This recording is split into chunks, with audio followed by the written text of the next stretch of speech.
Hello, ladies and gentlemen, and welcome to the Rose-Hulman softball field here on the campus of Rose-Hulman Institute of Technology. My name is James Vinson. I'm here with my partner, Logan Smith, for today's HCAC doubleheader between the visiting Anderson Ravens and your Rose-Hulman Fighting Engineers. Logan, your debut as a broadcaster, how you feeling? I'm a little nervous, but at the end of the day, I know that we can do this.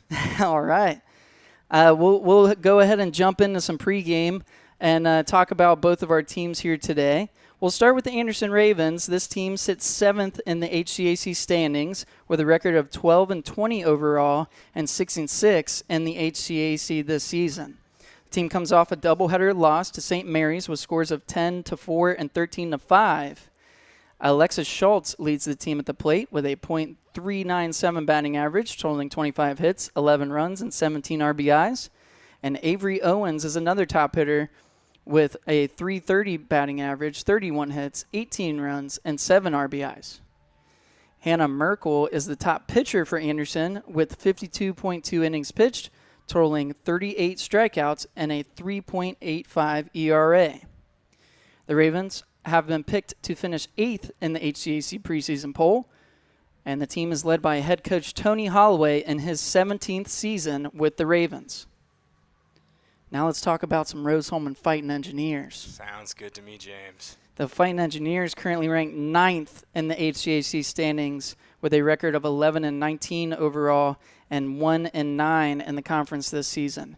A lot of work to do if they want to get to the conference tournament. The top 6 teams will make it to the postseason tournament. With Rose-Hulman standing in 9th, they will really have to turn it up in the back half of the schedule to make a run and get into that postseason spot. I see what you did there. Make a run. That's right. Make a couple runs. Rose-Hulman comes off a busy week. They played 10 games across 7 days. They played Principia, Spalding, Franklin, Monmouth, and Transylvania all in the past 7 days since last Monday. And the team comes off a doubleheader loss to Transylvania, who is receiving votes. They took down the Fighting Engineers with a score of 10-2 and a 5-inning run rule. And in Game 2, they lost 6-4 in a very close game. That was almost a comeback victory for the Fighting Engineers. The team is led by standout hitter Aubrey Smith. She has a .365 batting average with 31 hits, 22 runs, 6 doubles, 1 triple, and 4 homers with a team-high 23 RBIs. Jessica Newsom is another power hitter for the Fighting Engineers. She has a .347 batting average with 34 hits, a team-high 31 runs, 5 doubles, and a team-high 6 homers. Smith is the top pitcher for the squad. She has 83.1 innings pitched with 55 strikeouts and a 5.12 ERA. She will be our starter here in Game 1. We will see Aubrey Smith right off the bat. Rose-Hulman softball team was selected to finish 6th in the HCAC preseason poll, and the team is led by head coach Brian Shear in his 24th season with the Fighting Engineers. Logan, that will do it for our pregame show. We will go ahead and step away and hand the mic over to our PA announcer for starting lineups and the national anthem. Fans, you're listening to RHIT.TV.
ladies and gentlemen, and welcome to the Rose-Hulman softball field here on the campus of Rose-Hulman Institute of Technology. Today's HCAC matchup features the visiting Anderson Ravens and your Rose-Hulman Fighting Engineers. At this time, let's meet the starting lineup for the Ravens.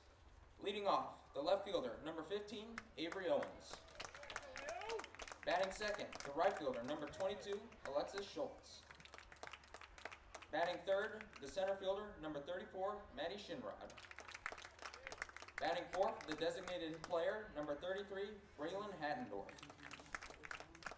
Batting fifth, the first baseman, number 17, Ariana Jones. Batting sixth, the catcher, number 29, Pacey Lewis. Batting seventh, the shortstop, number 10, Belle Blickendorf. Batting eighth, the second baseman, number 11, Mia Flores. Batting ninth, the third baseman, number 0, Jada McKee. And in the circle for the Ravens, number 19, Izzy Scott.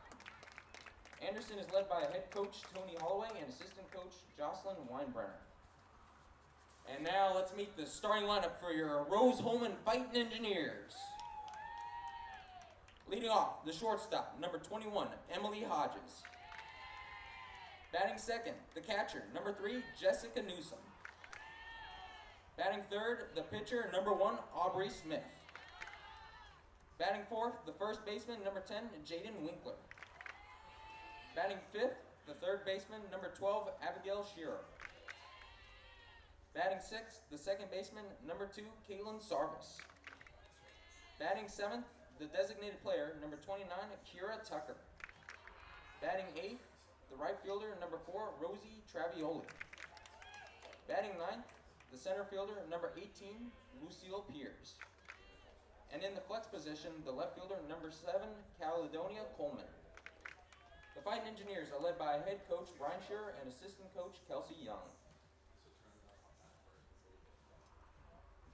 Now, fans, at this time, we ask that you please join us as we honor America with the playing of our national anthem.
Welcome back here, fans, to the Rose-Hulman softball field, a pivotal matchup here for the Fighting Engineers.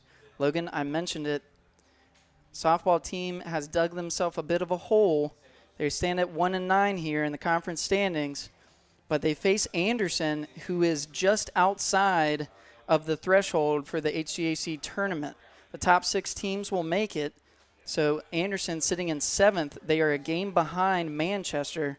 This one's going to be a big one. Rose-Hulman's got to come away with at least one, if not both of these games. The best thing about digging a hole, James, is you can always fill it back in. There's That's nothing right. to worry about. That's right. One step at a time. Leading off for the Anderson Ravens is the left fielder, number 15, Avery Owens. That first pitch misses outside for a ball. 1-0 the count. What do you think of these jerseys here, Logan? I think they're bright. They I don't are hate bright. them, though. I don't hate them. The Anderson Ravens rocking the all-orange unis with the black socks. And the Fine Engineers in the all-gray unis. Definitely makes it easy to tell who's who. I'll tell you that much. Yeah, yeah.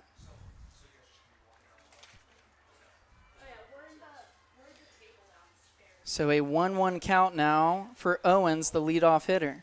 That pitch is hit down the first baseline. It will be chopped foul for strike number 2. I couldn't quite tell from my angle, but it almost looked like it hit the bottom of her bat.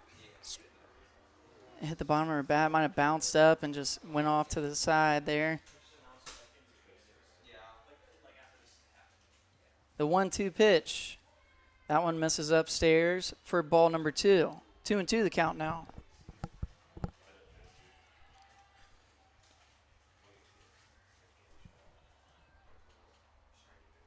Owens, the freshman from Mooresville, Indiana.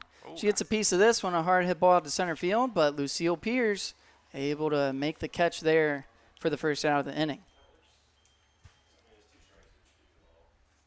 She got contact, but just not enough power to really get it out there. So And that's the struggle with softball. Sometimes you can hit the ball very, very well, but if you hit it right to the defender, you're out of luck.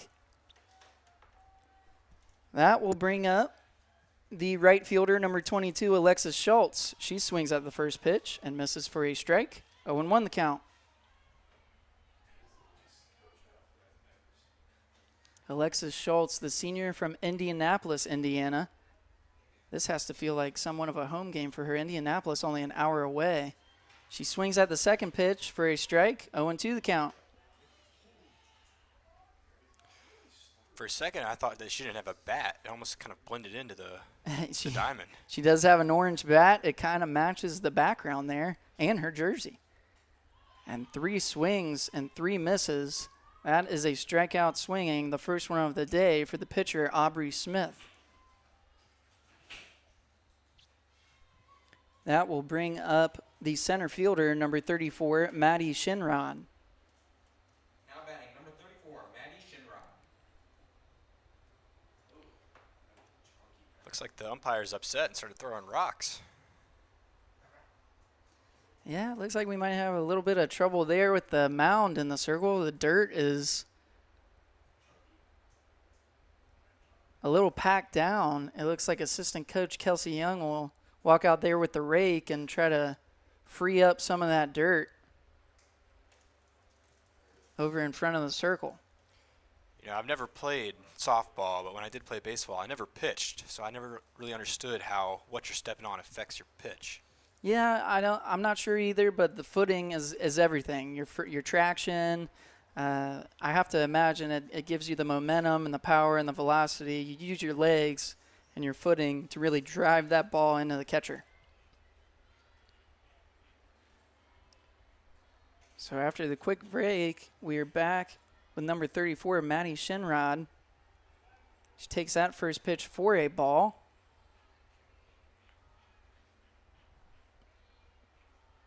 Maddie Shinrod, the senior from Lafayette, Indiana. Count is now 1-1 after that last pitch. And this one is hit over the Rose-Hulman dugout, hits off the net and falls into the dugout. That'll be a foul ball for strike number 2.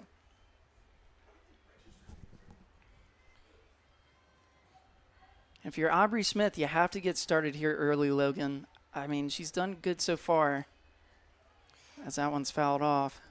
And for the Ravens, you know, obviously you want to come out swinging quite literally. That first momentum, and whoever gets the momentum first can really help take away a game.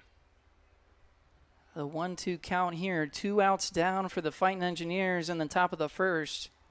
This pitch by Smith misses low. It moves the count to 2-2.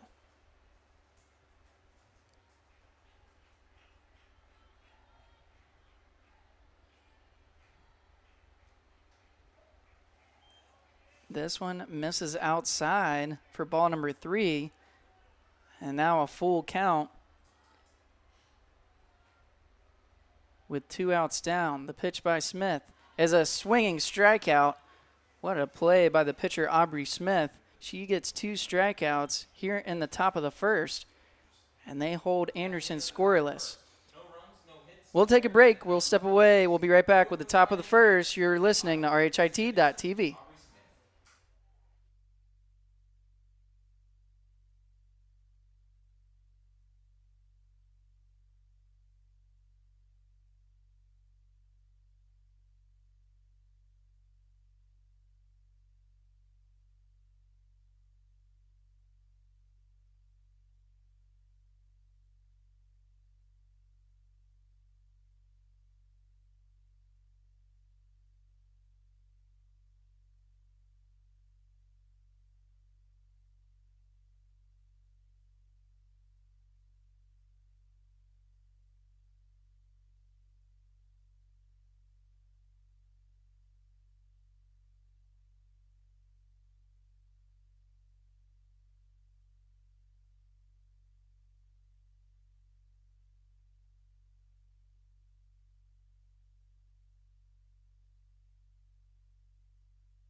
Welcome back here, fans, to the bottom of the first, a scoreless game. Leading off for the Fighting Engineers is the shortstop, number 21, Emily Hodges. And Emily Hodges is a sophomore from Shirley, Indiana.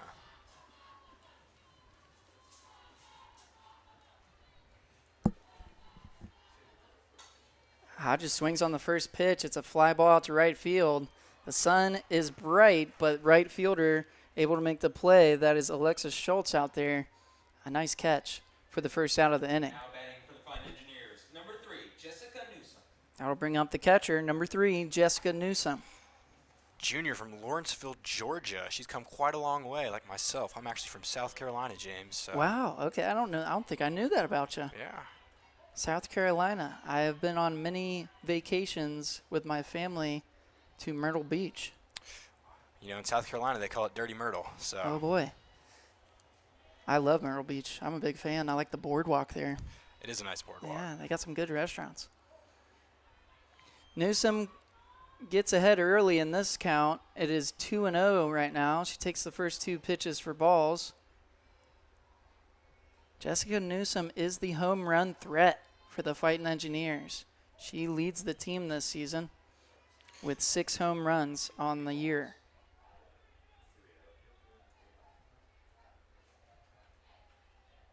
Safe to say, the pitcher, Izzy Scott, does not look like she wants to throw her anything hittable. It is a 3-0 count now. She does throw some hittable, and it's a high fly ball in her right center. And the center fielder, Maddie Shinrod, there to make the play. So 2 down here for the Ravens. Next up to bat for the Fighting Engineers. That will bring up the pitcher, number 1, Aubrey Smith. A junior from Lebanon, Ohio. Not as far as Georgia, but still a good bit of a drive. And Logan, Lebanon, Ohio is right down the street from where I grew up in Cincinnati, Ohio. Huh. So I know Lebanon very, very well. Aubrey Smith gets a piece of this one. The first pitch swinging. It's a hard hit ball out to center field, and it's over the center fielder's head. It'll hit off the fence onto the warning track, and that's a double for the Fighting Engineers. Now batting for the Fighting Engineers. See the little celebration out there when you get a double. I feel like I do the same thing. They're fired up. That's what you got to do early here, Logan. Try to get the momentum like we talked about. The right. celebrations and everything helps. That brings up the first baseman, number 10, Jaden Winkler. 2 outs here in the bottom of the first. Rose-Hulman with a base runner in scoring position as Winkler takes that first pitch for a strike that catches the outside corner. And Winkler's a senior from Littleton, Colorado. So at this point, she's seen her 4 years, and I'd say probably has a pretty good eye. That one is in the dirt for ball number 1. 1-1 the count now.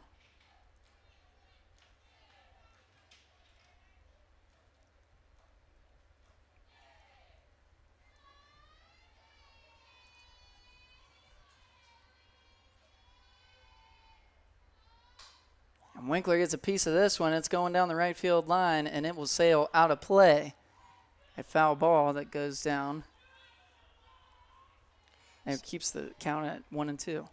Speaking about down the right field line, one of my favorite parts about softball is just the dugouts of both teams because they just get so into it. It's awesome to hear their chants, and typically they're pretty funny. It's a little different than baseball, right?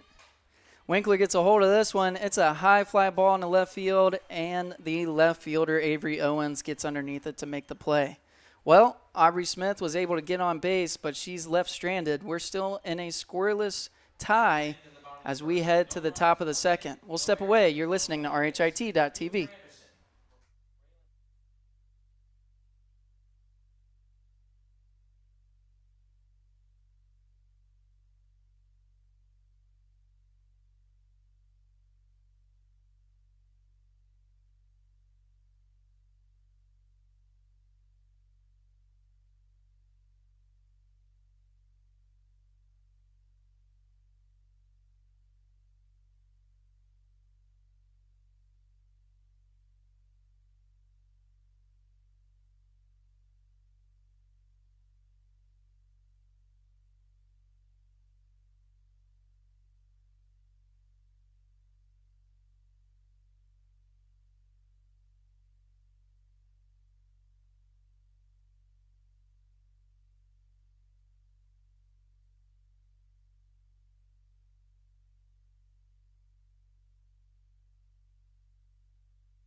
Welcome back, fans. Here in the top of the second, a scoreless draw here still as Braylon Hattendorf steps up to the plate for the Ravens. She swings at this first pitch, and it is a swinging strike. 0-1 the count. And Hattendorf's a junior from West Lafayette, and with a name like Braylon Hattendorf, I mean, it's incredible. As someone whose name is Logan Smith, it's just a beautiful name. This pitch is hit hard down the first base line, but it will go foul for strike number 2. Logan, a quick shout out to the Student Activities Board. They gave us these coasters. These are very nice coasters. It says the herd on it, and it looks like they light up. I'm really hoping they do light up I'm because fired up. that would be the craziest thing of all time. They have batteries in them. I don't see a power button, though. That ball hit hard to the third baseman, Abigail Shear. She's able to field that one cleanly and get it over to Jaden Winkler at first base for the first out of the inning. Now batting, number 17, Ariana Jones. That will bring up the first baseman, number 17, Ariana Jones. Freshman from Danville, Indiana.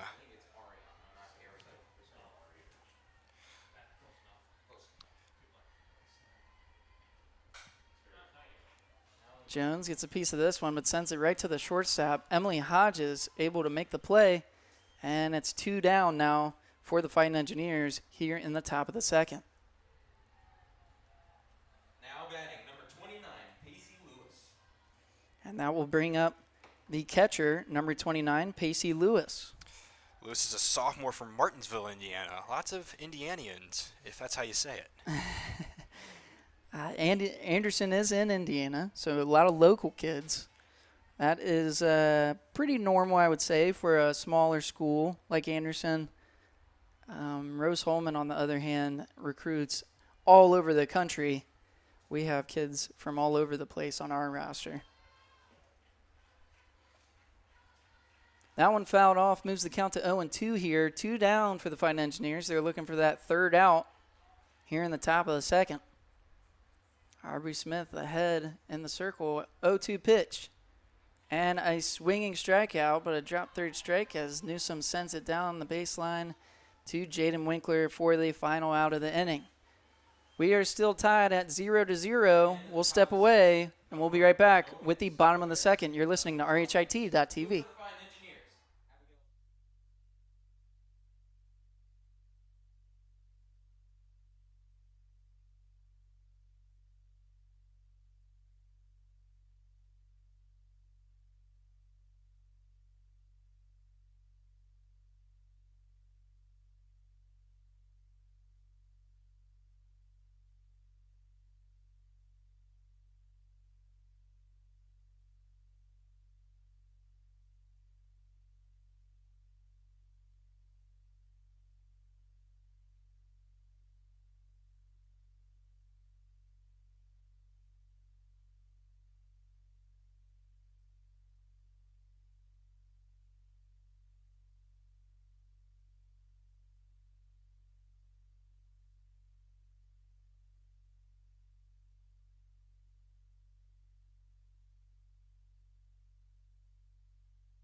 And we're back here, fans, in the bottom of the second.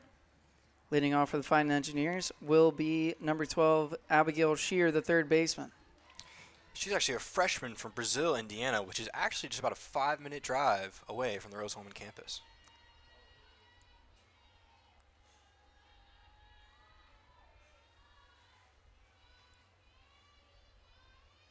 The first pitch to Shear misses inside and low for ball number 1.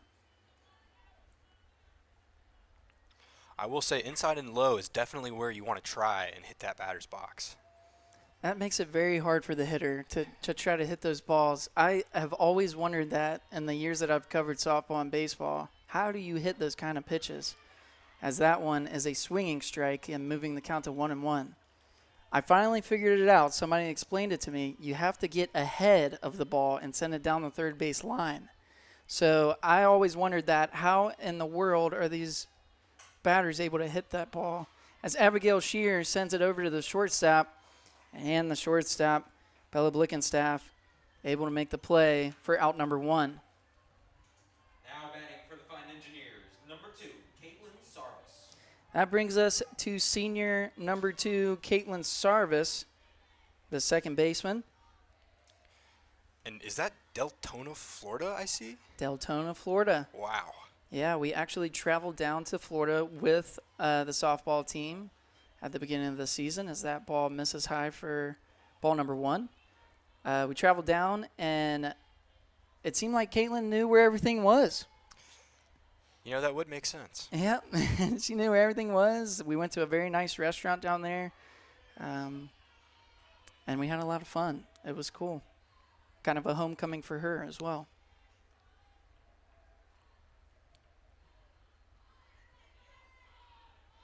So a 1-1 count here to Sarvis. She swings on that one. It's a line drive into center field, and the center fielder, Maddie Shinrod, able to make the play. 2 down now for the Ravens as the designated player, number 26, Kira Tucker, steps up to the dish. She's a freshman from Gilbert, Arizona, and actually one of my good friends. Nice. Our first pitch is taken for a strike. Logan, you are a student here. What is your major? What year are you? Well, James, I'm a chemistry major, not engineering, at an engineering school. It's funny. And I'm currently a sophomore, and I also have a Japanese minor. Japanese minor. Japanese minor. I'm headed there over the summer to actually do water purification studies with chemistry. Wow. And I assume are you fluent in Japanese? Absolutely not. Kira Tucker, a swinging strikeout. That will be the third out of the inning. We are still scoreless as we head to the top of the third. We'll be right back. You're listening to RHIT.TV.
Welcome back here, fans. In the top of the third, still 0-0 as we look at the shortstop, number 10, Bell Blickenstaff for the Ravens.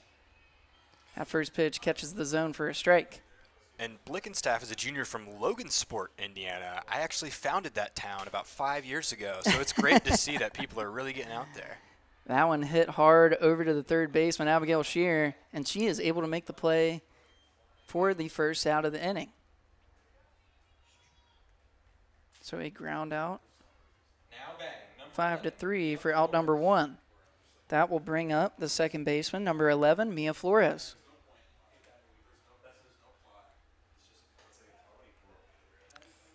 And Flores is a freshman from Fort Wayne, so another relatively close area from Rose-Hulman. All Indiana. It's funny how a school in Indiana has people from Indiana that attend it. You'd never expect it. That swinging strike moves the count to 1-1. One down here for the Fighting Engineers in a scoreless game. This one is fouled back for strike number 2. And you see it barely clip off the top of the bat because, the goal is to get under it, but not too under it to the point where it tips off like that because, the more under you get, the farther it goes. You really want to drive the ball and hit it center. That one, she completely misses. A strikeout swinging for Flores for out number 2. That will bring us to the bottom of the order. Third baseman number 0, Jada McKee, steps up to the plate. Another freshman from Fairland, Indiana. Logan, do they have anyone on their roster not from Indiana? I don't know. That one is a bunt that's laid down to Aubrey Smith, the pitcher, and she gets on top of it quickly and able to throw out the runner at first for out number 3. So a very quick 1-2-3 inning.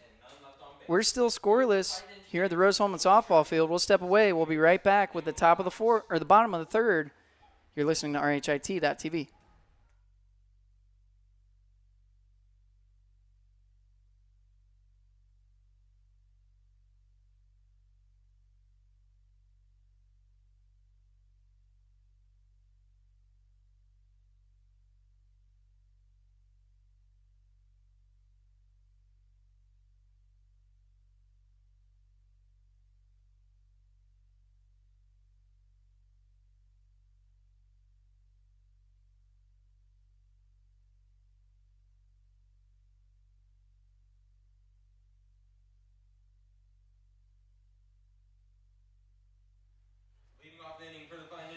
And we're back here, fans, in the bottom of the third. Rose-Hulman looking to get on the board here in this scoreless game. It is 0-0.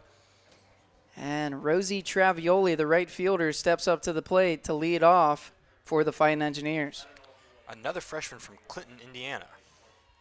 Lots of freshmen out playing today, James. That's right. We have a young team, but we do not lack any talent, which is why I do believe that a run is very probable here at the end of the season. Travioli takes that first pitch high for ball number 1. But I've been covering this team, and I've seen some great hitters. I've seen some great fielders, and our pitching is definitely not bad. I could see the second half of the schedule, I'm looking at Anderson, Berea, Hanover, Bluffton. All of those teams are in the bottom half of the conference. It is not impossible for Rose-Hulman to make a run here and try to sneak into that HCAC tournament. The 2-0 count is fouled off by Rosie Travioli, moving the count to 2-1 now. And when you've got a 2-0 count, pretty much anything that you see and you think you got at least a chance of getting that, you've got that 3 leeway to be able to actually hit something.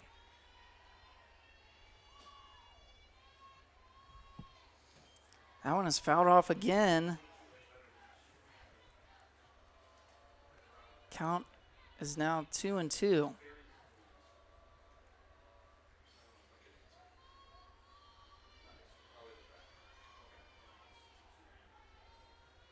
So 2-2 count for the leadoff hitter, and Rosie takes that one off the arm.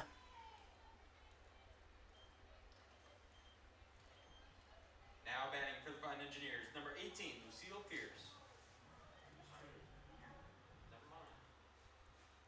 It looks like the umpire will say that it went off of her bat for a foul ball.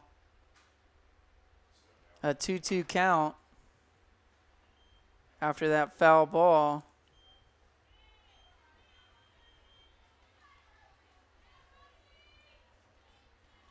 It must have went off of the end of her bat where he's saying that she leaned into it and calling out a foul ball. This one is fouled back by Travioli. Count remains 2-2. Seems like she's a little upset that she got hit and didn't get the base. Yeah. Seems like she's looking at her arm. Yeah, and transfer that power into a hit.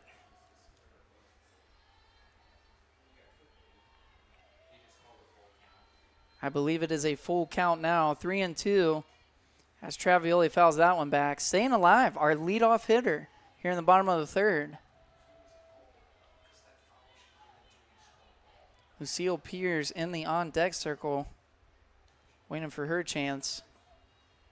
You know, James, I also do the PA, and Lucille Pierce is always a great name to say. That is a fun name to say. I agree.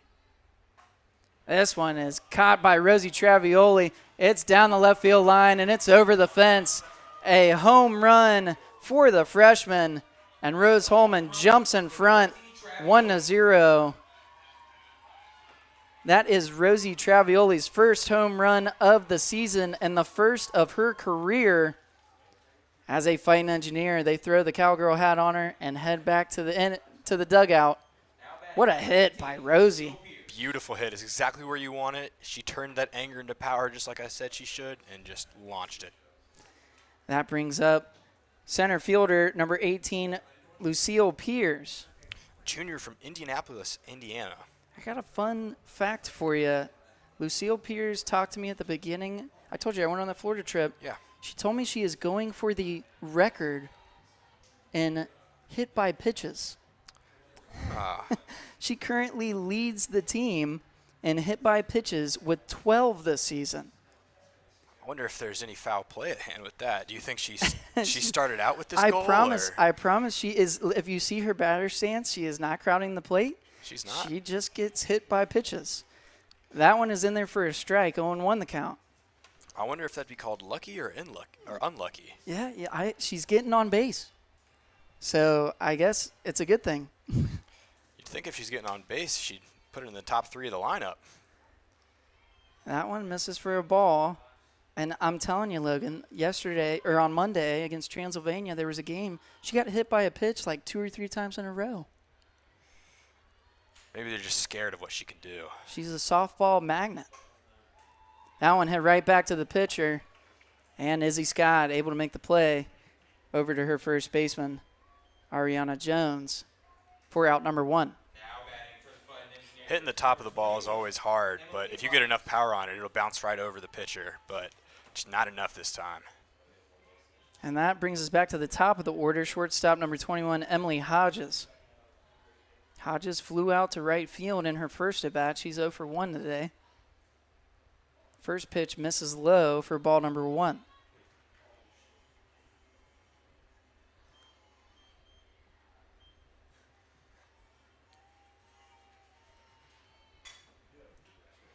That one is hit right back to the pitcher, Izzy Scott again, and another ground out to the pitcher for the Fighting Engineers for out number 2. Almost identical contact and the same, just need more power. That brings up Jessica Newsom, the catcher. As I mentioned before, she leads the team in home runs. You got to wonder, seeing your teammate hit a home run might get you a little fired up. As that one misses low for ball number 1. Well, like I said earlier, James, it's all about that momentum. An object in motion is a lot easier to stop. Hold on. Yeah, an object at rest is a lot harder to start than it is to just keep something and stop it. Are you a chemistry major or a physics major? Well, sadly, we have some crazy physics requisites, so right now I'm in physics and not having a great time. A 2-0 count here for Newsom at the plate. That pitch is hit hard, a line drive that will bounce over to the left fielder. That'll go down as a single. A great piece of hitting there by Jessica Newsom. Beautiful hit and a great catch. Just caught with that little jump, just to make sure it didn't go over her head. It almost looked like it did skip over her head. That would have been pretty dangerous. It might have skipped over the fence for a ground roll double. But a single for Newsome gives Rose-Hulman a base runner. They are trying to add to their 1-0 lead after the Rosie Travioli home run. Aubrey Smith takes that one for a ball, and Jessica Newsome takes off running. She'll steal second for her first stolen base of the evening. And almost looked like if she didn't slide, she might have been able to play it and maybe take third, but looks like she's communicating with head coach Brian Shearer. He might have disagreed with that slide right there. And that throw by the catcher was just a little off. Newsome might have had a chance at third. She takes a nice lead over at second base. Count is now 1-1 to Aubrey Smith with 2 outs. Jessica Newsome in scoring position at second.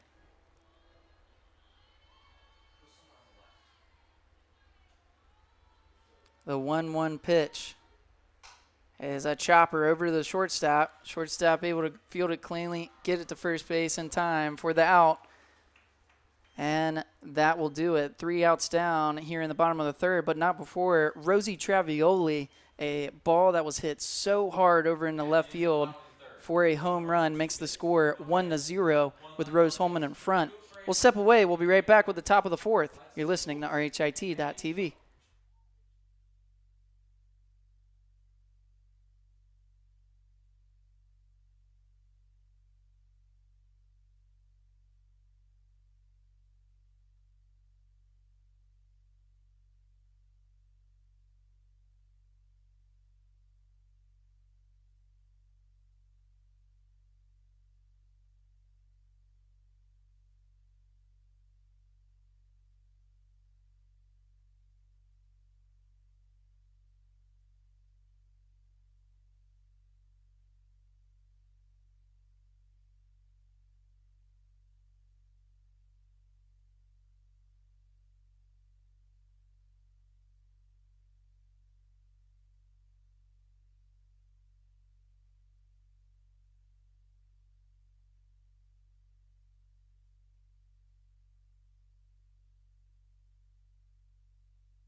Welcome back, fans. A 1-0 game here with Rose-Hulman leading. We are in the top of the fourth with the top of the order coming up for Anderson. Avery Owens hits this ball right back to the pitcher, and Aubrey Smith able to make the play for out number 1. Now batting number 22, Alexis Schultz.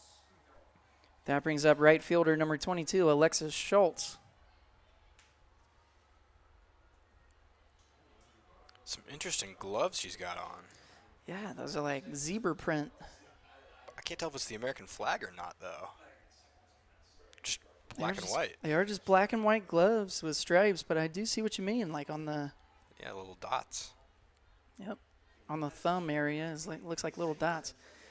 An 0-1 pitch, she hits it high, a pop-up to the shortstop, and Emily Hodges gets under it to make the play. 2 outs down now for the Fine Engineers after 2 batters. Number 34, Maddie Shinrod. Now batting is the center fielder, number 34, Maddie Shinrod.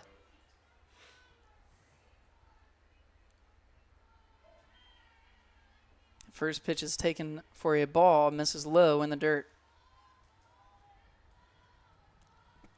I've always thought it's almost even more impressive that for softball you have to throw underhanded than overhanded. That one catches the zone for strike number 1. I agree, Logan. And the other fascinating thing is that these pitchers can pitch back-to-back games, or they can pitch back-to-back days, and it doesn't affect them when you think about baseball, throwing the overhand motion. Right. Really wears them out. They got to take like 3 or 4 days off in between games. I almost feel like with softball, it's more of like a swinging motion, whereas baseball, it's more of like a whip. Yeah. I feel like, This one hit hard over into left field. Backing up, backing up. It'll hit up against the fence. And the left fielder out there, Caledonia Coleman, able to snag it up against the fence and get it back into the infield. But it goes down as a double for Matty Shinrod. And the Ravens have a base runner on now with 2 outs. That brings up number 33, the designated player, Braylon Hattendorf.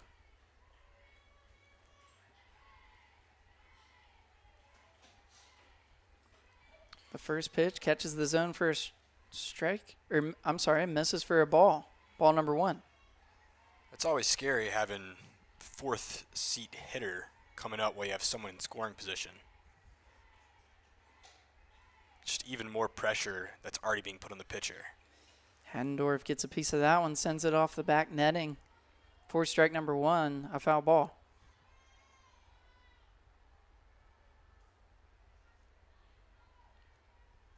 The 1-1 pitch. And this one's hit over to the shortstop. Emily Hodges fields it cleanly, gets it to first base for out number 3. And Rose-Hulman holds on, limiting the Anderson Ravens to no runs. Rose-Hulman still stands ahead 1-0 as we head to the bottom of the 4th. We'll step away. You're listening to RHIT.TV.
Welcome back, fans. Rose-Hulman leads 1-0 here in the bottom of the 4th. Now batting is Jaden Winkler, the first baseman. She takes the first pitch. That catches the inside of the zone for strike number 1. And just an updater on the koozies, it does look like they do light up. They've got batteries and all of that. Yeah. And let me The tell you, coasters are nice. it's a crazy strobe light. Crazy strobe light. Yeah. That one is a swinging strike for strike number 2. 0-2 the count for our leadoff hitter here in the bottom of the 4th.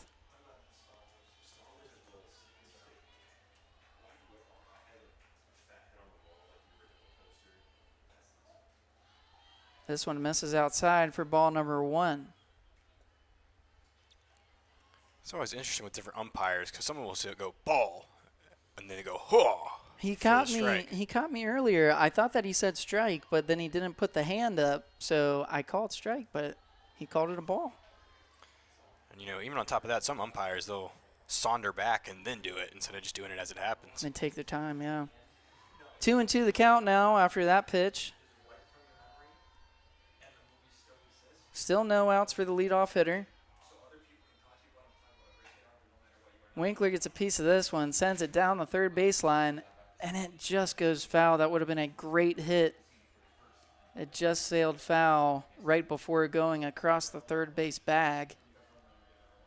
And the count remains 2-2.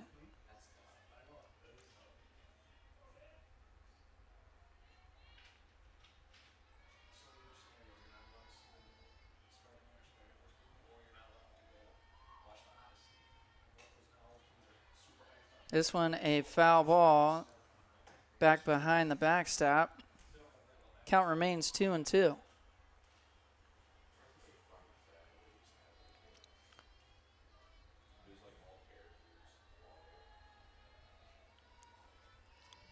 Just just love hearing the dugout. The chance, yeah. It's so fun. Winkler is patient with this one. She gets a piece of it and sends it into right field. It will drop for a hit. Oh, a single, and then she is thrown out by the right fielder. A great play by the right fielder, Alexis Schultz. Very impressive arm.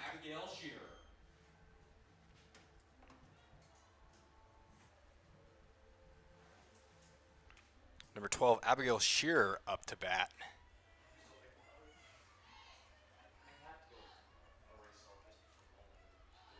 Abigail Shearer swings on the first pitch, sends it down the third baseline, and sails foul for strike number 1. Just got to scoot that over and you're golden. Yeah, she definitely got all of that. That was a good hit. Just got to straighten it out just a little bit, and we're in business. And almost looked like she hit it with not the full width of the bat either. I mean, if she scooted back just a little, that would have been absolutely launched. That one misses low and inside for ball number 1. Speaking about those crazy pitches, running back to earlier, you know, they say baseball is one of the hardest sports, and in turn softball, because of the sheer reaction time you have to be able to decide if you're hitting a pitch or not. That one misses high for ball number 2, 2-1 the count.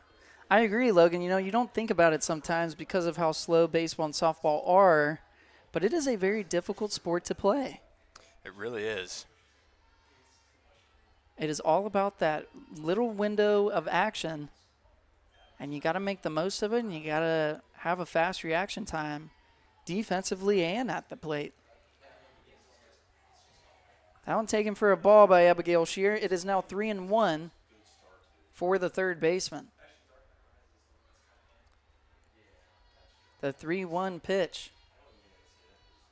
Oh, almost hits her in the head. Abigail Shearer has to duck to dodge that one, and it's ball number 4. She will take her base on the walk.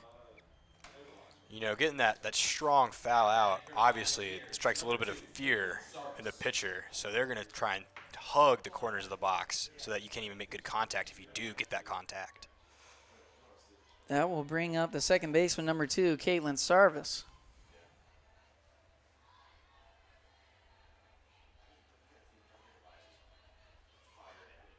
The first pitch is a strike.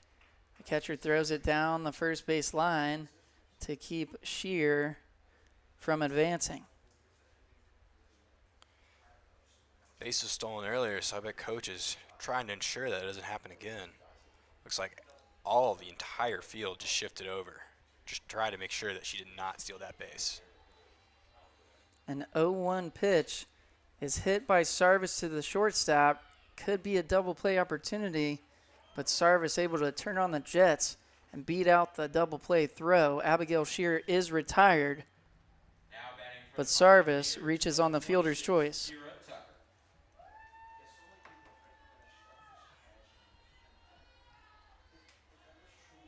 That will bring up the designated player, number 26, Kira Tucker.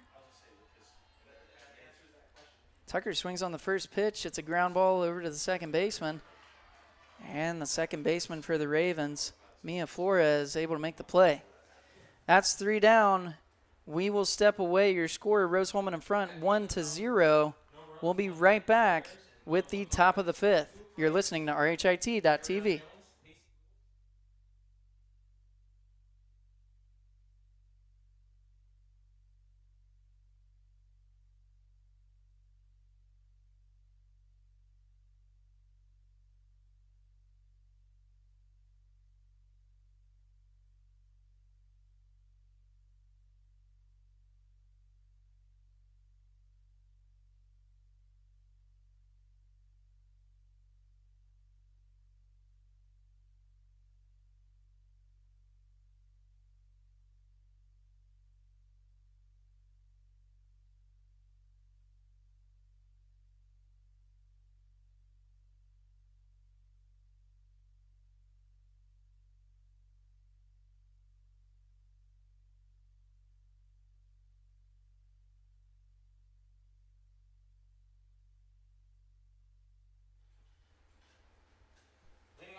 Welcome back, fans. Here in the top of the fifth, Rose-Hulman ahead 1-0. The only score in this game coming from a home run from Rose-Hulman's right fielder, Rosie Travioli. And then Aubrey Smith, the pitcher, will now face the first baseman, number 17, Ariana Jones. And James, you asked earlier if anybody on the team wasn't from Indiana. And actually, the only two people not from Indiana are sisters, and they're from Greenville, Ohio. Okay, so still Midwest, but not Indiana. Everybody else from Indiana. Interesting. This one, a chopper over to second base. Sarvis able to gather herself and make the play. And 1 out down for the Fighting Engineers. And almost like there's a little confusion on that fielding. They almost tried to give it to each other and just be like, no, you take it, you take it. Now batting number 29, Pacey That will bring up the catcher, number 29, Pacey Lewis. Pacey Lewis is 0 for 1 today. She struck out swinging back in the second inning. This pitch misses for a ball. 1-0 the count.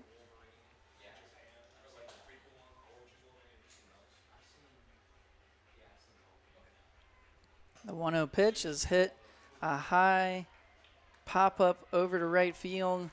Rosie Travioli gets a step on it after it bounces and tries to get it to first base, but it's just not in time as Lewis reaches a single, and the Ravens now have a base runner with only 1 out over at first base.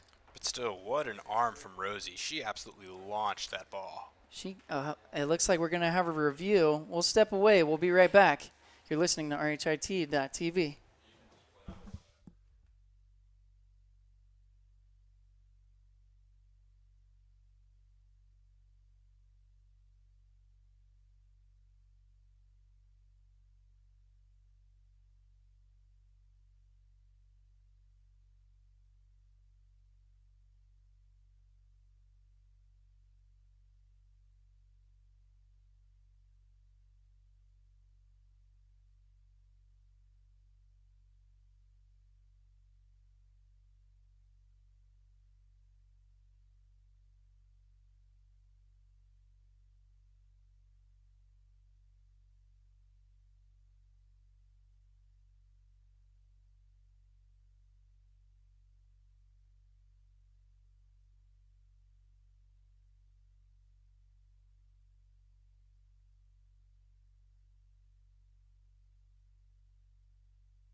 Welcome back, fans. That play was challenged by head coach Brian Shear. He thought that the throw was there in time, but after video review, it seems that the runner is safe, and the call will stand. So a base hit by Lewis. She is now on first base. That'll bring up number 10, the shortstop, Bill Blickenstaff.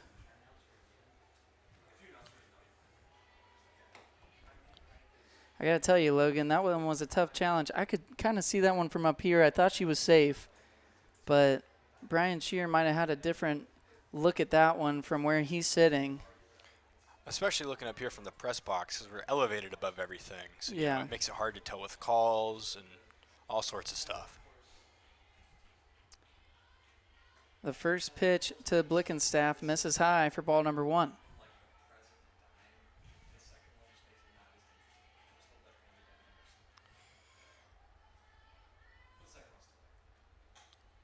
This one is a pop-up that sails over the back netting into the stands.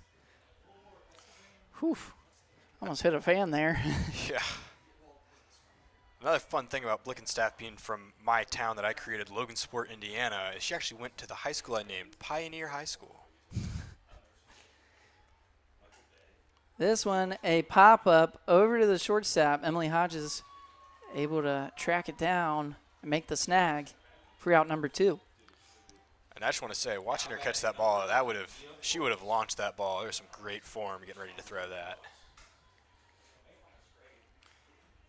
And second baseman now, number 11, Mia Flores, steps up to the plate. First pitch misses outside for ball number 1.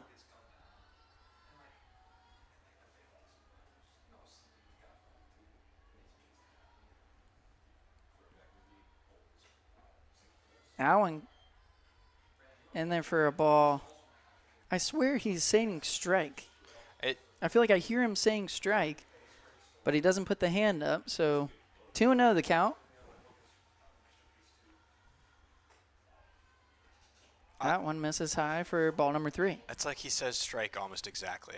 I'm hearing you're hearing the same thing as me. Exactly the same thing, and it's 3 balls and no strikes, and I've heard him say strike 3 times in a row.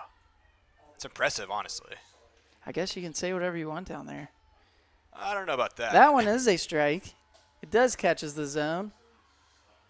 And the count is now 3-1 with 2 outs down. I will say on that strike call, he was a little more guttural, I think is how I describe Flores it. swings at that one, and it is a strike again. Moves the count full at 3-2. 3 balls, 2 strikes, 2 outs. It's game time. The payoff pitch is a ground ball that sneaks past the shortstop into left field. It is a base hit.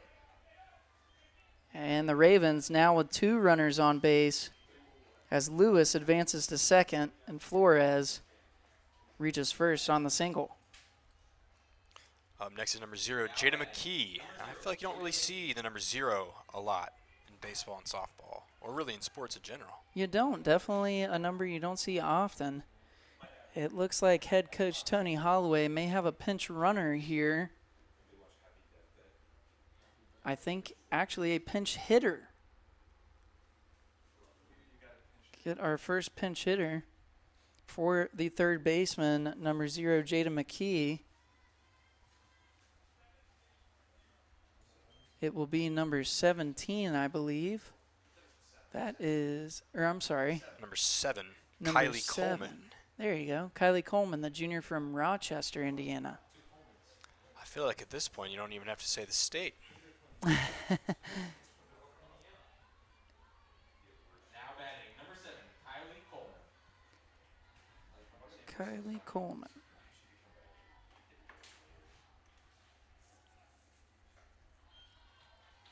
Coleman takes the first pitch for a strike. 0-1 the count.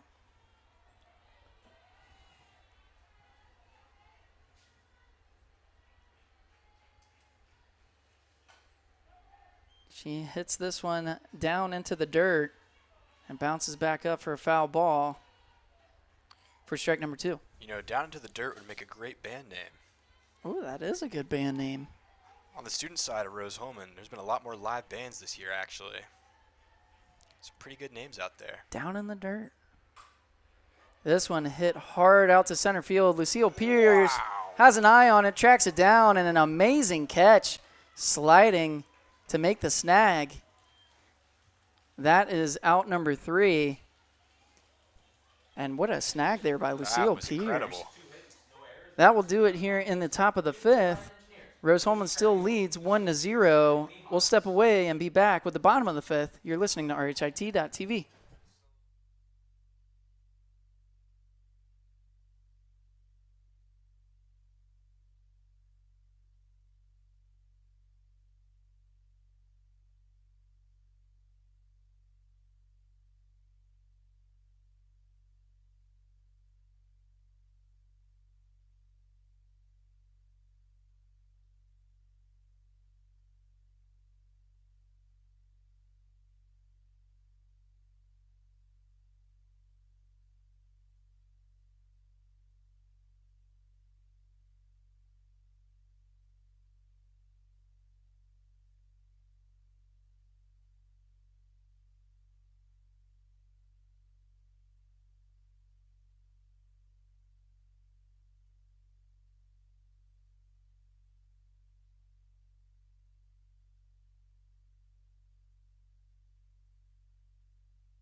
Welcome back here, fans. In the bottom of the 5th, Rosie Travioli leads off for the Fine Engineers. You talked about band names, Logan. I was watching some late shows one night, and it was like the Jimmy Fallon and all those kind of shows. I was switching back and forth, and I am so surprised by some of these names for these bands. I flipped to one of them, and it was Hot Milk was the name of the band. I thought that was hilarious. Well, you won't believe some of the names here at Rose-Hulman. We've got Left-Handed Duckling Rescue. Screw the Dealer. Okay. Commonly shortened to STD. Very classy. Oh, boy. Those two pitches miss high. 2-0 the count here for Rosie Travioli. And my personal favorite, who I have many a friend in, is Tornado Warning. Tornado Warning. Yes, I'm actually getting some merch made for them, believe it or not. Very cool. That one misses high. 3-0 the count now. And the starting pitcher here, Izzy Scott, struggling to find the zone. All of her pitches have missed high here in this at-bat. And that is ball number 4. Another pitch that misses just high as Rosie Travioli takes her base, the leadoff hitter for Rose-Hulman. It's always scary pitching to someone who just hit a homer. Definitely a lot of pressure when you're standing in the circle. That'll bring up the center fielder, number 18, Lucille Pierce. She lays down a bunt on the first pitch and almost beats it out. Rosie Travioli rounds second. She heads to third. And some nice base running by Rosie Travioli, trusting her speed. A sac bunt that should have just advanced Travioli to second. She says, I'm going for third. I mean, that's textbook definition, sacrificial bunt. Pay for 2 and you get 3. That will bring us to the top of the order. Shortstop, number 21, Emily Hodges, with Rosie standing at third base. Fine Engineers trying to add to their lead. They stand ahead 1-0. This one sneaks in there for a strike. 0-1 the count.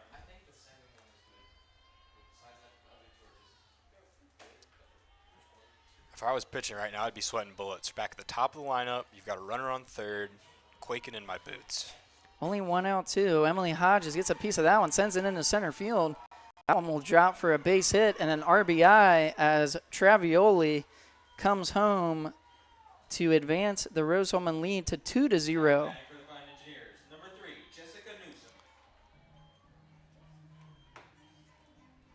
For that wonderful set of plays up to bat number 3, Jessica Newsom.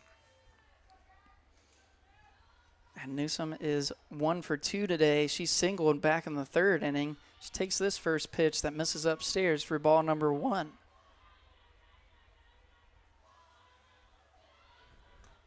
Newsom also a strong base runner. She leads the team with 14 stolen bases. You know, normally I really frown on stealing, James, but that's some good stealing. In baseball and softball, you kind of have to. That pitch catches the zone for a strike. 1-1 the count.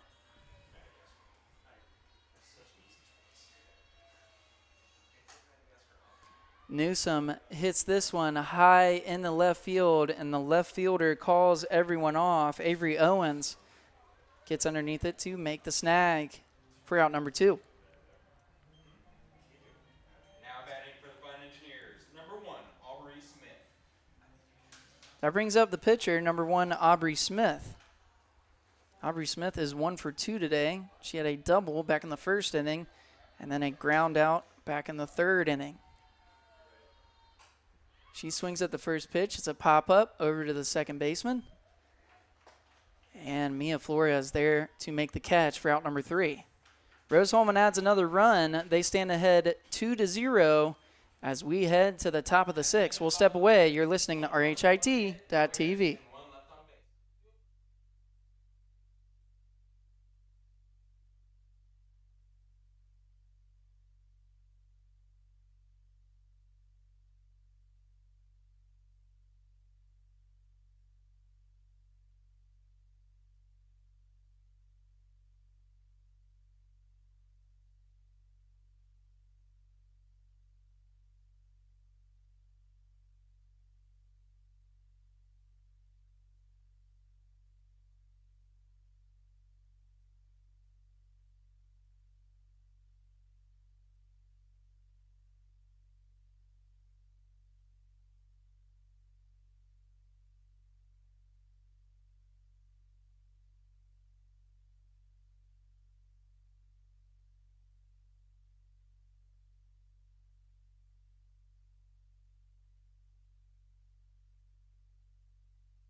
Welcome back, fans. Rose-Hulman leads 2-0 and what feels like a must-win game here against the Anderson Ravens to try to keep their season alive and their playoff hopes alive.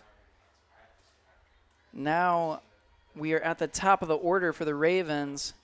Avery Owens, the left fielder, at the plate. She tries to lay down a bunt on the first pitch, and she hits a foul for strike number 1. And while we were gone, we were talking about this coaster and how interesting it was to have an electronic coaster. I got to tell you, Logan, I use the coaster that's in my office for coffee every morning. So I imagine if I get a little coffee on this thing, it might spaz out on me. Get some electric coffee, another good band name. That pitch in there for a ball. The count is now 2-1 here for the leadoff hitter for the Ravens in the top of the 6th. Electric coffee. I feel like that could be a coffee brand as well. I'm sure it probably is, James, or it's a really, really bad energy drink brand. Yeah. Owens swung at that pitch. The count is now 2-2 here for the leadoff hitter. Electric coffee, if you're listening, I didn't mean it. Please sponsor us. That one is a high hit ball that sails back behind the catcher, Jessica Newsom, but she's able to get underneath it and make the snag in foul territory for out number 1. A great catch by Jessica Newsom. That is harder than it looks. And I think she understood that. She caught that and just had the biggest smile on her face. That brings up the right fielder, number 22, Alexis Schultz. First pitch misses for a ball. And Aubrey Smith definitely threw that ball. That was a fastball if I've ever seen one. Yeah, just a little low. We'll see what she does on the second pitch of this at bat. That one is low again, inside for ball number 2.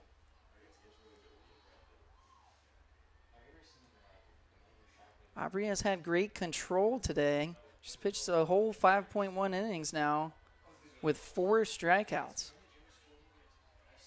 That one misses for ball number 3. You got to think that Aubrey's going to send something over the plate here. Alexis Schultz might have a chance at this one. And that one catches the outside of the zone. That's how you do it. You trick them with all the inside pitches and get them on the outside. It catches the outside corner for strike number 1. The 3-1 pitch now.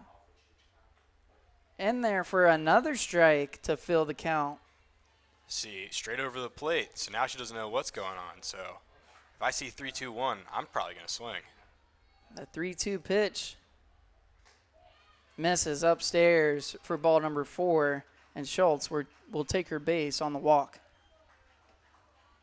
A battle there between pitcher and batter. That was a nice one.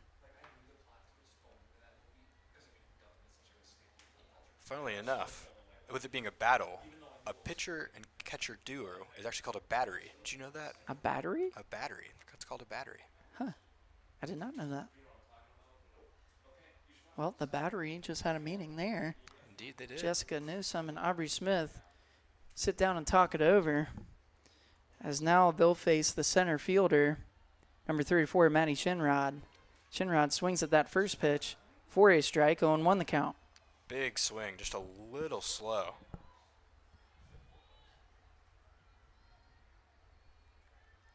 The 0-1 pitch, and Shinrod will lay down a bunt, but it will bounce foul. Looks like it bounced into the other batter's box.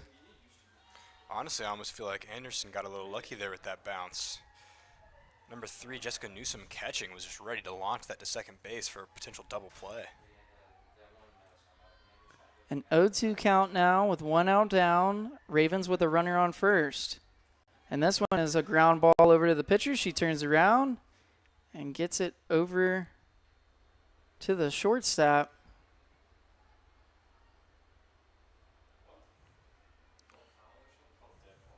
Not sure what the call is here, but it looks like we're going to reset. I think it was called dead ball. Called a dead ball. 0-2 the count still. And we'll try that one again. This one is a ball hit to the shortstop, and Emily Hodges gets it over to first base in time for the out. And it looks like we have an injured player. That is Alexis Schultz over at second base. She went right down. Looks like she's in a lot of pain. I didn't manage to see what was happening. I was focused on the ball. It looks like she was coming over to second base, just trying to advance.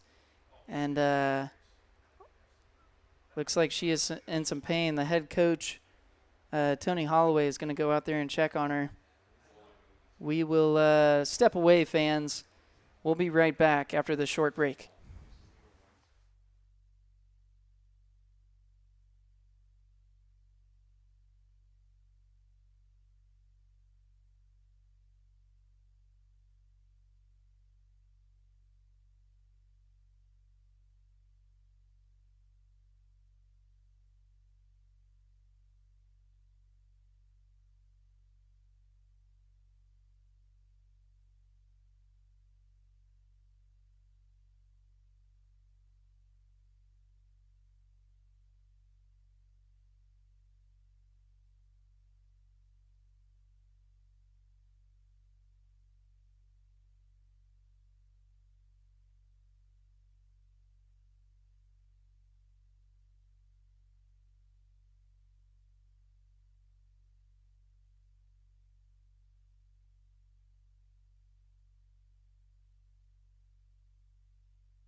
Welcome back here, fans.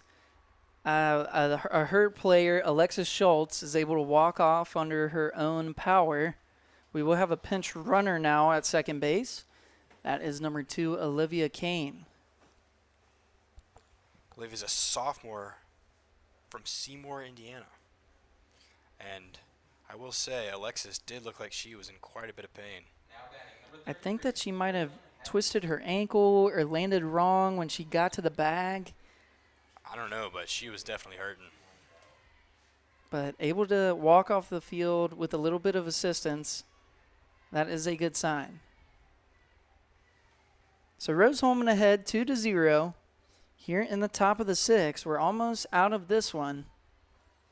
But Anderson threatening now with a base runner at second base. That pitch in there for a strike by Aubrey Smith. She has been incredible today. 5.2 innings pitched. Her pitch count is at 71. She's only allowed 3 hits, no runs, and 4 strikeouts. That pitch misses for ball number 1. 1-1 the count. It was a great throw. You hit it right down the center on that first throw and then kissed that bottom outside of the box, just barely missing it. This one is fouled off. The batter is the designated player, number 33, Braylon Hattendorf. She fouls off that pitch, and the count is now 1-2.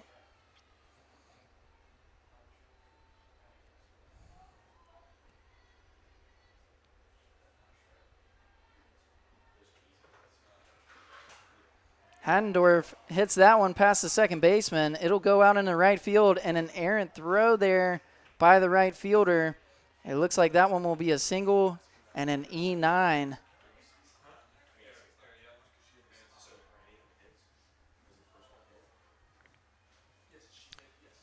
So a single and an error by the right fielder puts Hattendorf at second base. Luckily, Kane was held up at third, and the run does not score. 2 outs down here for the Fighting Engineers. And this one is a ball hit over to the third baseman, and a bad throw. An error by the third baseman. And Jones reaches on the error. And it looks like Hattendorf able to come around for the score, and Kane. So we are all tied up now at 2-2. An unfortunate play there. No RBIs credited on the error. And now up to bat is the catcher, number 29, Pacey Lewis. And just like that, Logan, the Rose-Hulman lead is erased. It is now 2-2, a devastating play there. This one, Lewis swings at the first pitch, sends it into left field, and it's a double. Yeah, wow, that could have. Jones goes to third. Too. Yeah, and Jones probably could have made it home for looking back. A devastating end of this inning. A 2-out rally for the Ravens. I was just about to say something about how if I'm Pacey, I want to keep that momentum going, and wow, they really did. Now up to bat is number 10, Belle Blickenstaff. Aubrey Smith catches the zone for a strike there. I'll tell you what, this team needs a strikeout bad. They Aubrey do. Smith has been incredible. I hate to ask, but a strikeout here would be huge. That one misses low and outside for ball number 1. 1-1 the count here. Runners on second and third with 2 outs. Something I've noticed with Aubrey is that she's really able to stay cool under pressure, so I don't think that she's going to let this get to her. That one misses high and outside for ball number 2.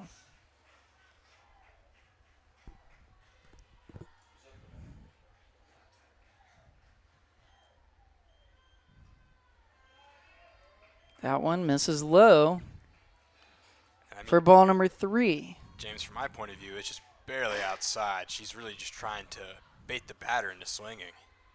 The 3-1 pitch here misses inside for ball number 4, and it walks the batter. Logan, it's not the worst thing in the world. It creates a force out at every single base now, but you do have to strike this one out or rely on your defense to make this play.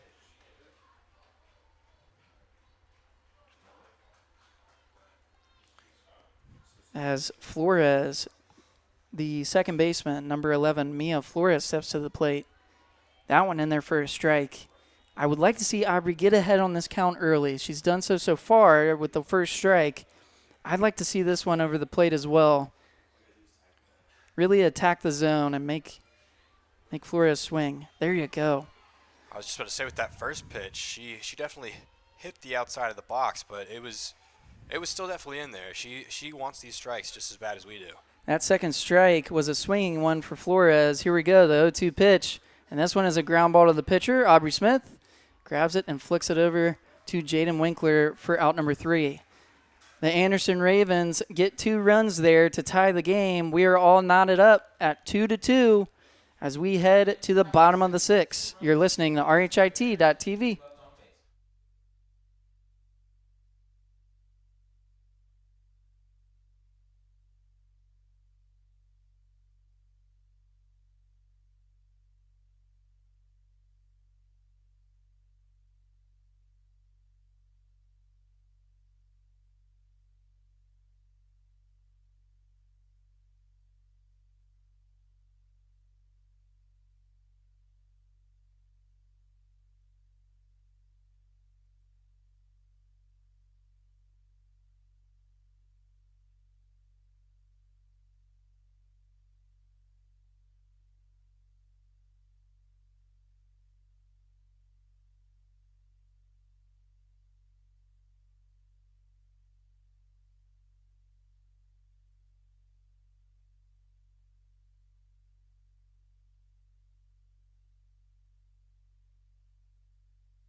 Welcome back, fans.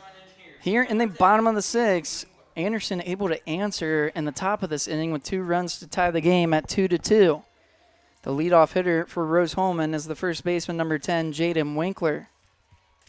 If I'm Jaden right here, I want to just take this momentum back and just launch that ball. She swings at the first pitch. It's a big swing, but she was. fouls it off for strike number 1. Winkler is 1 for 2 today. She flew out to left field back in the first and then singled in her last at bat in the 4th inning. The 0-1 pitch and another foul ball as Winkler has definitely got the green light to swing. She most certainly does. She was a little short the first time. Looks like a little outside on this last one. Got to find that sweet spot. And I think once she does, I think it'll be going. The 0-2 pitch. And Winkler definitely gets a hold of it. It's a high fly ball in the left field, sailing just foul, but their left fielder able to track it down and make the catch. That's Avery Owens out there for the Ravens, snagging the catch for out number 1. That brings up Abigail Shear, the third baseman. Shear is 0 for 1 today. She had a ground out and a walk. This is her third at bat, or her third time at the plate. The pitcher looked a little confused and then figured out what she was going on. That one misses for a ball.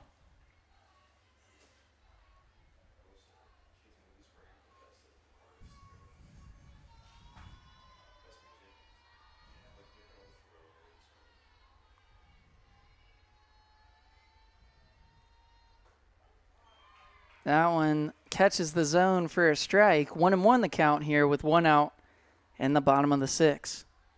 If you look at the scoreboard, Logan, it is almost identical. 2 runs, 5 hits on each team. The only thing that's different is those 2 errors by the Fighting Engineers. And, I think that says a lot about each team and their potential, about that hole. You got to fill in those errors, just like got to fill in that hole. That is a pitch that moves the count to 2-1.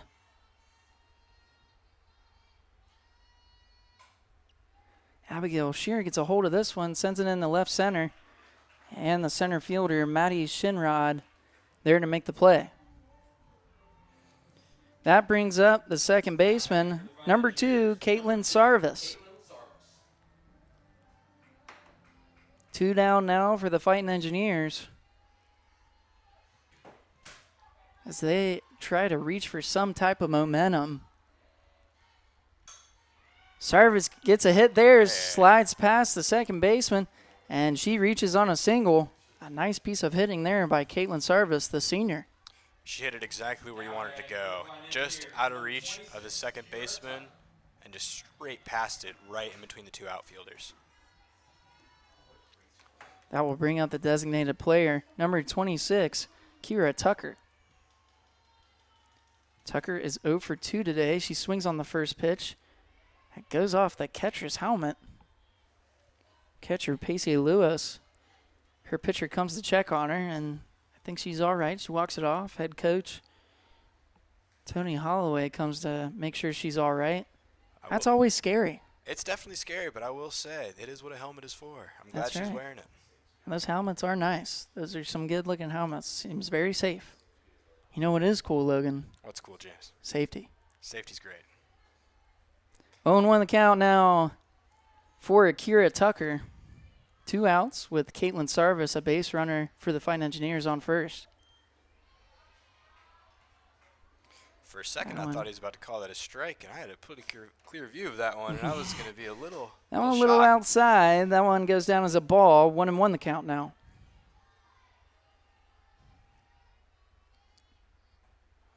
And a swinging strike for Kira Tucker. Moves the count to 1-2 with 2 outs. Here in the bottom of the 6th, Rose-Hulman all tied up with the Anderson Ravens 2-2. The 1-2 pitch. Misses outside. She's trying to paint that outside corner. Just a little off. And that one goes down as a ball. It is 2-2 now.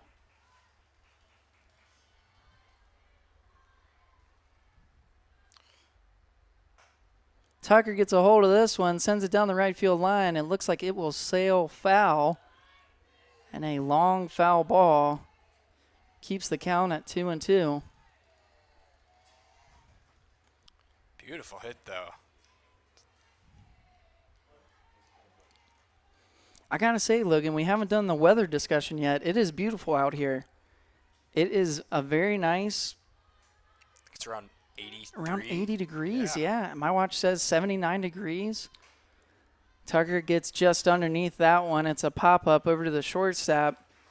And Belle Blickenstaff makes the catch for out number 3. So we are all tied up 2-2. We'll step away as we head to the top of the 7th, the final frame. You're listening to RHIT.TV.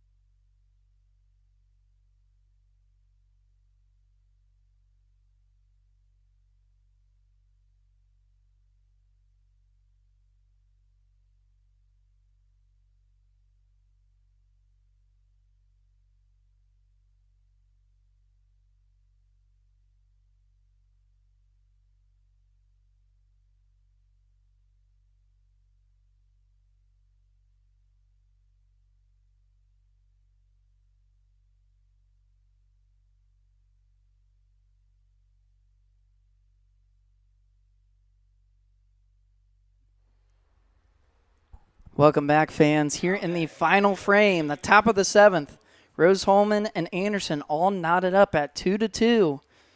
The Ravens. Looks like this is number 2, Olivia Kane. She was the pinch runner for Schultz.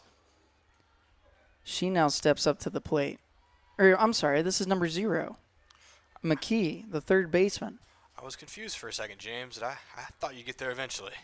Yep, third baseman, number 0, Jada McKee. She hits this one over to the third baseman, Abigail Shear, able to stop the ball. That is a hit, a single, a tough play for Abigail Shear.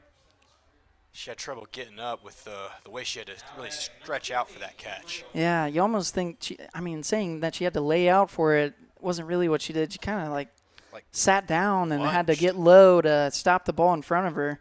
But she's able to stop it at least, and it goes down as a single for McKee. It takes us to the top of the order. Left fielder, number 15, Avery Owens, steps up to the dish.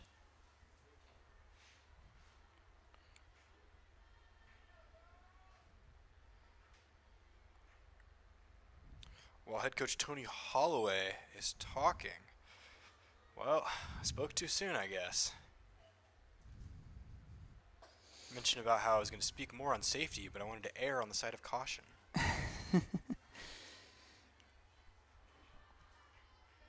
Here we go. Owens, an 0-1 pitch. She looks that one in for a ball. 1-1 the count now with the Ravens.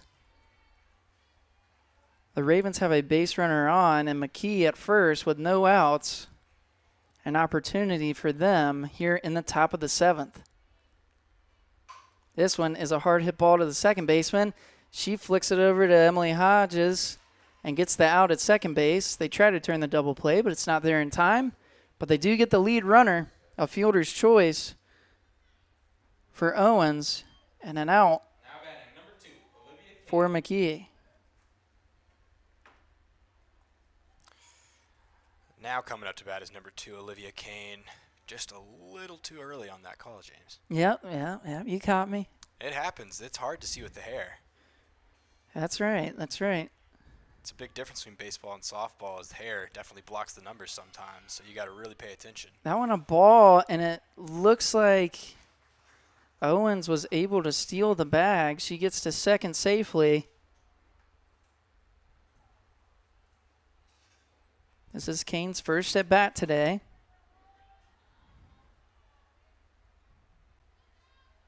After subbing in for the injured Alexis Schultz.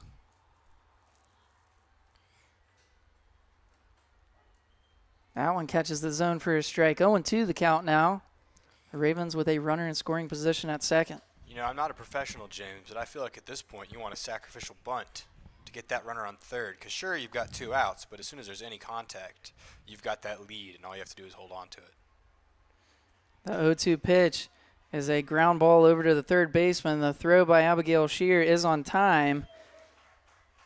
But Owens will advance to third on the throw. After the ground out, 5-3 for Kane. Coming up, number 34, Maddie Shinrod. Not exactly how you drew it up, Logan, with the sac bunt, but nonetheless, the same result. I was just about to say that, James. A Took the ground words out of my ball. mouth. This one is a pop-up to the second baseman. Caitlin Sarvis backs up and makes the catch to erase the run. The score remains 2-2. As we head to the bottom of the 7th, Rose-Hulman trying to steal this one. We'll take a step away. You're listening to RHIT.TV.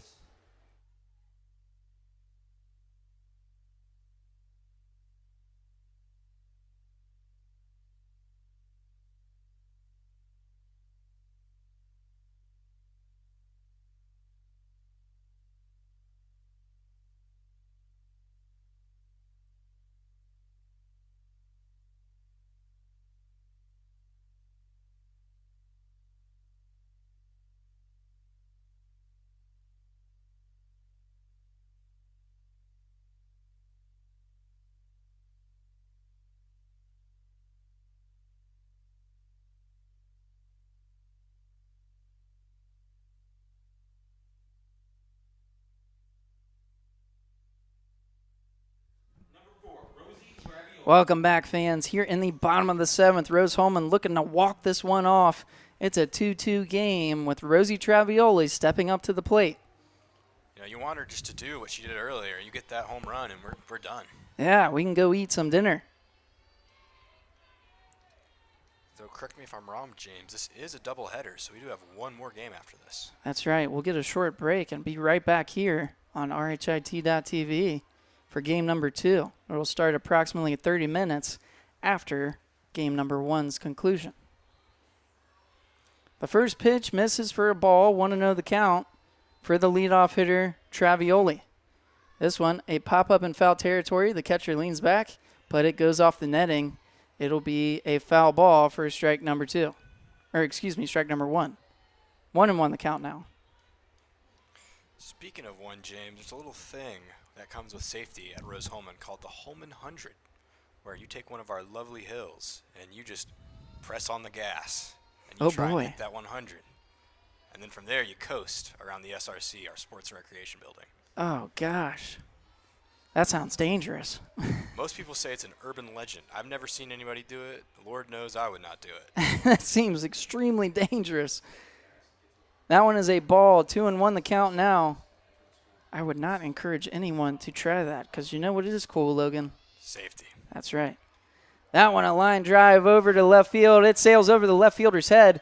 It's a stand-up double for Rosie Travioli here in the bottom of the 7th. No outs. Rosie Travioli is on fire. She is stepping up today. 2 for 2 with 2 runs scored and an RBI. A great showing by the freshman. Following up behind her is number 18, Lucille Pierce. Probably trying to get another hit in, get Travioli home, and end this game.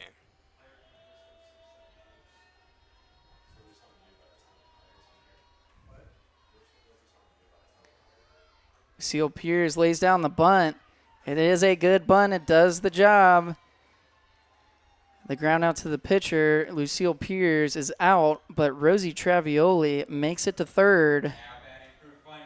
Coming up, number 21, Emily Hodges. Emily Hodges. Great game sense right there. Looks like head coach Tony Holloway is walking out. Yeah, they'll have a little meeting at the mound. We'll see if he makes a pitching change or if he's just going to go talk to his team and try to offer them some advice in this situation. Some might even say this is a muck. And speaking of muck, our lovely Speed Lake here on the campus of Rose-Hulman is rumored to have Jeeps in the bottom of it.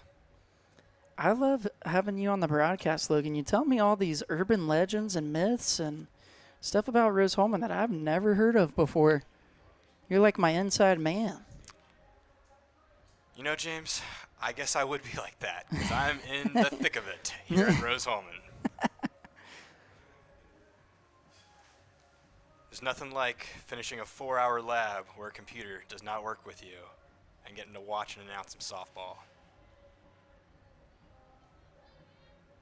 Well, I am happy to have you here in your broadcasting debut. You've done a great job so far. Let's see if we can get you a win here in your first game. I know I'd definitely like that. Emily Hodges steps up to the plate. That one misses low for ball number 1. Number 19, Izzy Scott, remains in the game. She's been the pitcher for the Anderson Ravens all game. She has 6.1 innings pitched. She's given up the 2 runs that are earned and 1 strikeout. Emily Hodges, 1 for 3 today. She has 1 RBI. She flew out to the right field in the first, grounded out in the third, and singled back in the 5th. That one is taken for a ball as well. 2-0 the count. Pitcher number 19, Izzy Scott, is really going after those edges of that box, but the ump is just not letting her have it.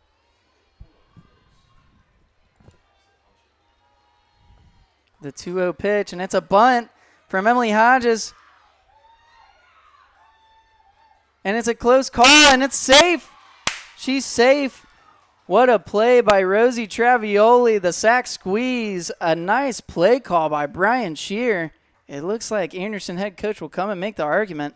We will have a review. We'll step away, fans. We'll be right back with the result of this video review.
Welcome back, fans. After the instant replay, the ruling on the field will stand. It's a run for the Fighting Engineers. Rosie Travioli able to slide into the bag. Looked like the catcher for the Ravens may have obstructed just a bit, getting in front of the plate. And Rose-Hulman will take this one 3-2 as the umpires come out to make the announcement.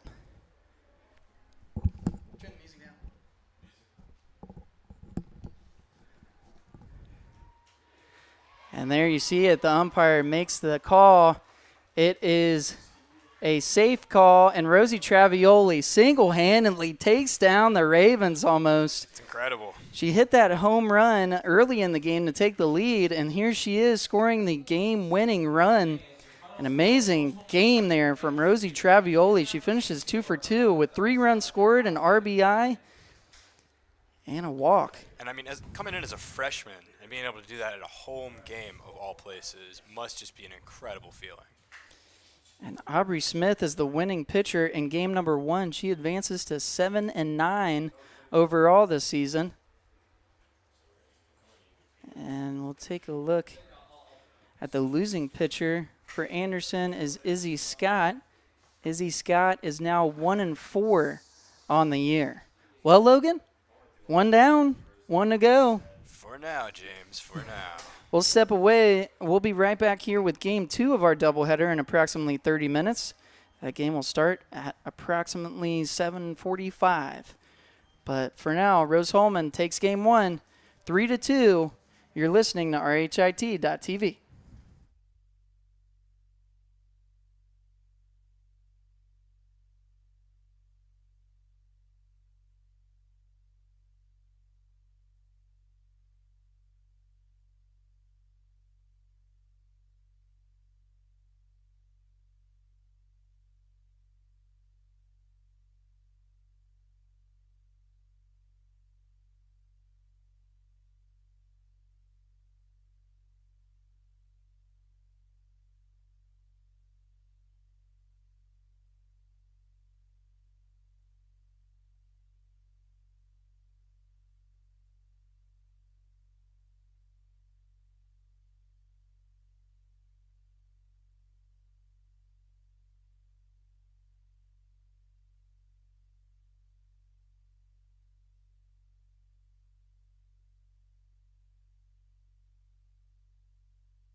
Welcome back, fans, for Game 2 of our doubleheader between the Rose-Hulman Fighting Engineers and the visiting Anderson Ravens.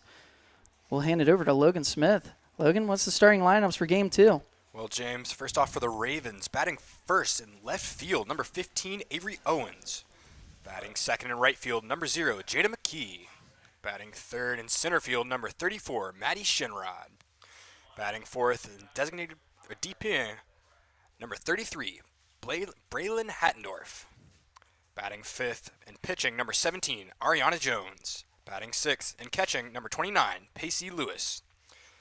Batting seventh and shortstop, number 10, Belle Blickenstaff. Batting eighth at first base, number 7, Kylie Coleman. Batting ninth and third base, number 11, Mia Flores. And in the flex position, number 3, Sage Fellers. On second base. Now, switching over to your Rose-Hulman Fighting Engineers. Number 21, batting first, playing shortstop, Emily Hodges. Batting second and catching, number 3, Jessica Newsom. Batting third and DPing, number 1, Aubrey Smith. Batting fourth and at first base, number 10, Jaden Winkler. Batting fifth and on third base, number 12, Abigail Shearer. Batting sixth on second base, number 2, Caitlin Sarvis. Batting seventh, number 7 in left field, Caledonia Coleman. Batting eighth in right field, number 4, Rosie Travioli. And batting ninth in center field, number 18, Lucille Pierce. In the flex position and pitching, number 9, Audrey Thering.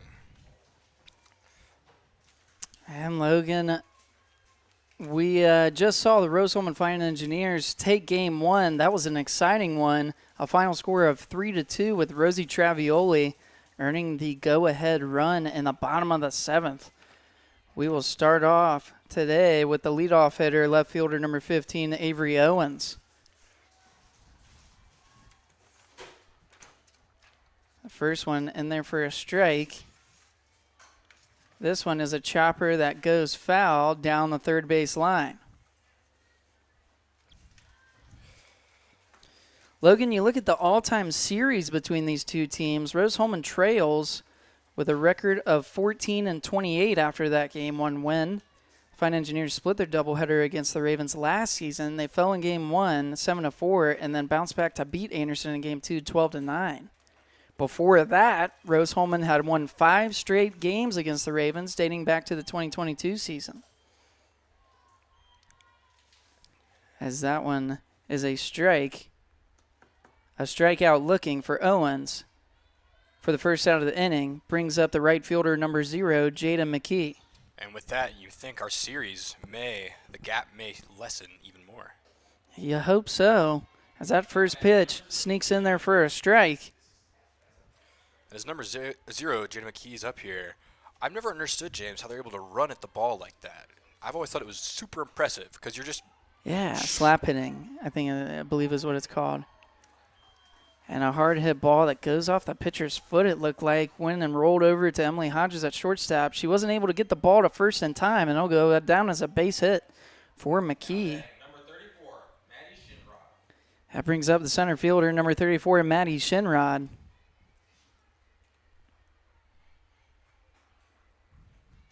First pitch misses for a ball.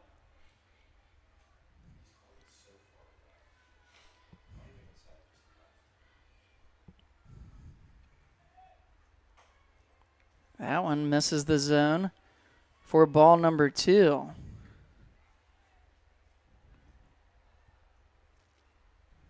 You know, James, as I'm sitting here looking at the field, I just know that our guys that take care of our grounds are doing a great job.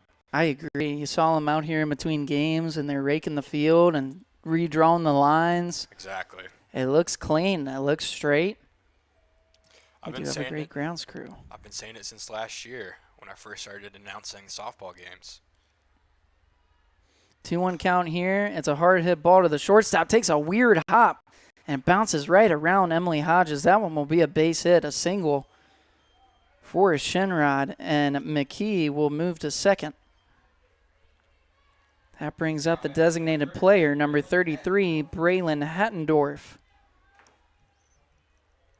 This is not a position you want to be in the top of the first. You've got 2 runners on base with the designated player in the 4th position coming up to hit this ball. And we talked about how important these games are for the HGAC standings and for Rose-Hulman. And not just for Rose-Hulman, but for Anderson, too. They're fighting for their season. They stand in the 7th spot in the HGAC rankings. The top 6 teams will make the tournament.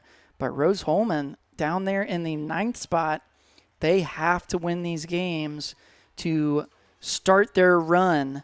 And you hope it turns into a bit of a snowball effect for the rest of the season as they maybe start stacking these wins, get a little winning streak going, and sneak into the tournament. That ball, the 1-1 pitch, is fouled off down the right field line and moves the count to 1-2 as the runners will run back to first and second. It's like we've been saying since the previous game. It's all about momentum. Once you get it going, it's a lot harder to stop than it is to start it moving. Physics.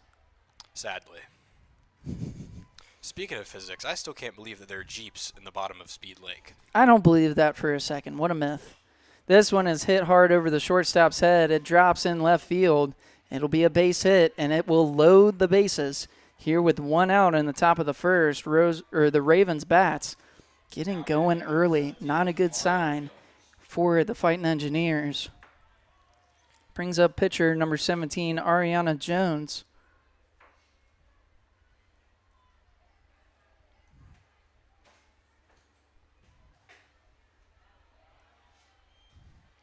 That one is in there for a strike.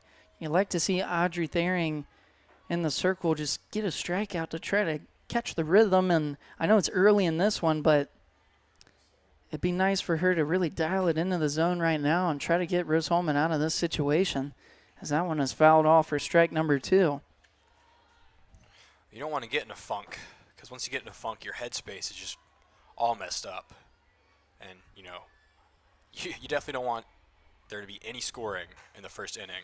This one is a hard hit ball to the first baseman. She's able to get the force out at home.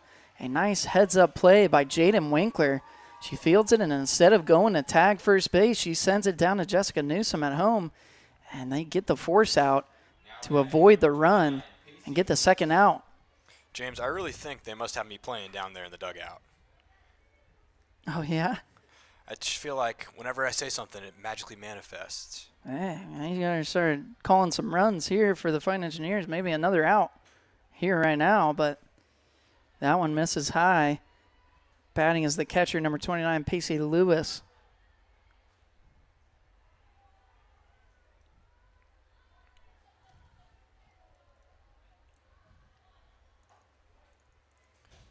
That one misses for a ball. 2-0 the count now. And fans, I don't know if you can tell on the stream, but it is definitely getting towards evening. And any of those balls up in the air, that sun is going to be right in your eyes as you're looking for that. I'm sitting here in the press box. I got a window to my left, and I feel like I'm getting sunburn on my face, Logan. Oh, speaking of sunburn, James. Oh, boy. Speaking of sunburn. Rose-Hulman had their spring break last week, and, I had a little too much fun on the beach, and, I have second-degree burns on my feet, believe it or not. Right now? Right now. Right now, huh? And you still called me into work. It's kind of messed up, man. That one is a walk. That'll walk in a run, and the Ravens take a 1-0 lead. Now batting number 10, Belle Blickenstaff.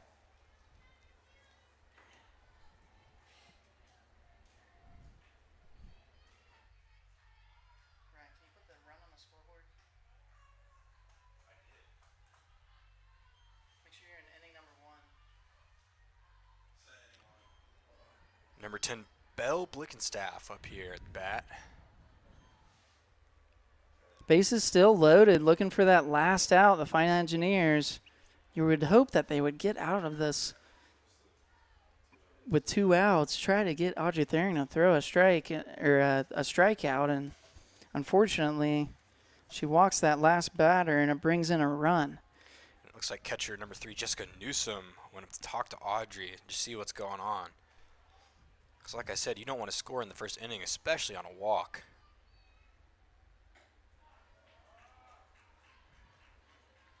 I feel like I can't go over this sunburn situation, Logan, very lightly. Are you okay? Yeah, I'm okay. You got some gauze? You got some wrap on it? You got some aloe or something? I don't know if that is even good for that kind of a burn. Yeah, I went to the doctor and they said good luck, so Oh, gave me a pat on goodness. the back and shoved me out the door. Oof. Well, we'll be thinking about you here. Oh, stop, James. A 3-1 count. A line drive that's right back to the pitcher, Audrey Thering. She's able to make the play for the final out of the inning, but not before the Ravens score one.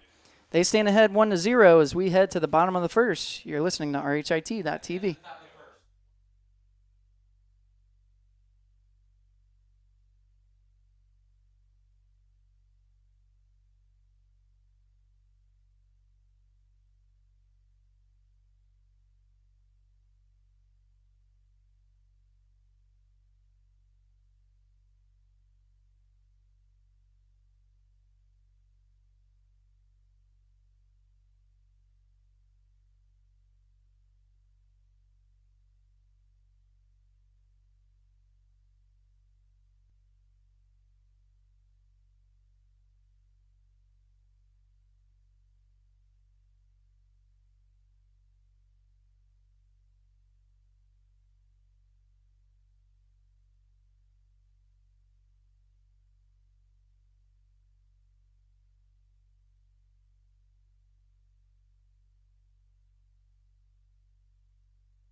Welcome back here, fans. In the bottom of the first, Rose-Hulman trails 1-0 as we take a look at the leadoff hitter, shortstop number 21, Emily Hodges. The pitcher for the Ravens in Game 2 is Ariana Jones.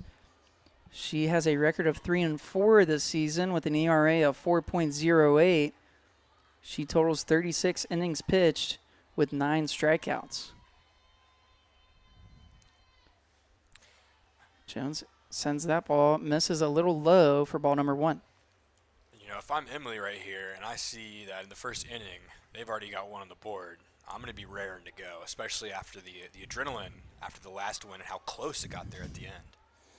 Yeah, you would hope that the Fighting Engineers find a way to get the bats going. And Emily Hodges, a great start, sends a ground ball past the shortstop into left field. That'll be a first base or a base hit, a single for the leadoff hitter. And that's exactly where you want it, just straight through shortstop and third. And here comes Jessica Newsom, the catcher.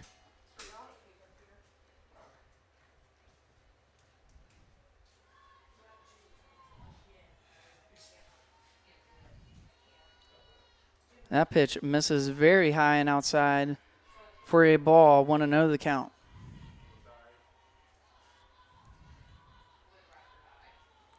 You'd like to see the Fighting Engineers answer back here very quickly.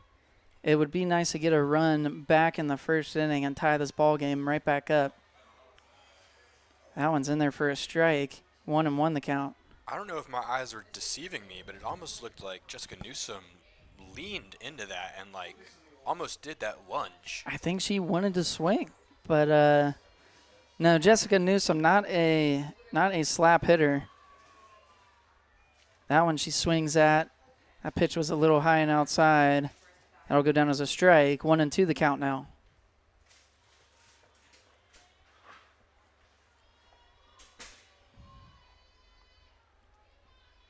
I will say, it does seem like the Raven pitchers have been taking their time. This one is hit right past the third baseman, and it rolls out into left field. It'll go down as a single as Emily Hodges advances to second. Stepping up to the plate for the Fighting Engineers. Yeah, Number 1, Aubrey Smith. I'm actually in head coach Brian Shearer's ear right now, and he's just listening to me talk about where these balls need to go, and he's letting his players listening. know. Yeah, he's listening. Know. So base runners on first and second for the designated player, number 1, Aubrey Smith.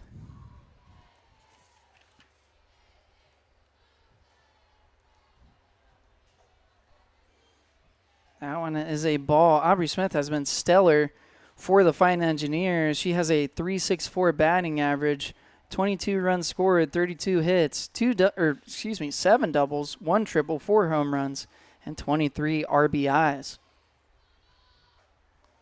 That pitch is upstairs for a ball. Moves the count to 2-0.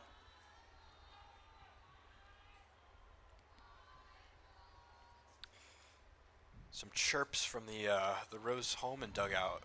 People saying, bye, ball. And another little-known Rose-Hulman fact is that whenever you see someone that you know and you're with other people, you can say, everybody say, hi, Adam. And everybody goes, hi, Adam, without fail. Try it out sometime. Yeah. I've never heard that one either. Again, Rose-Hulman fun fact from Logan Smith. This one is hit to the third baseman. A nice little short hop. That one will go down as a hit. Now batting for the Fighting Engineers, number 10, Jaden Winkler.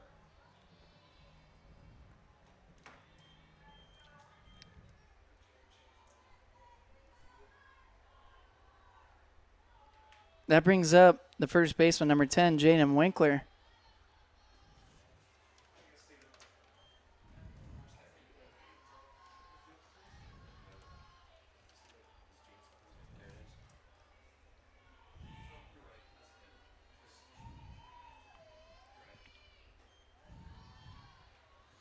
Count is 2-0.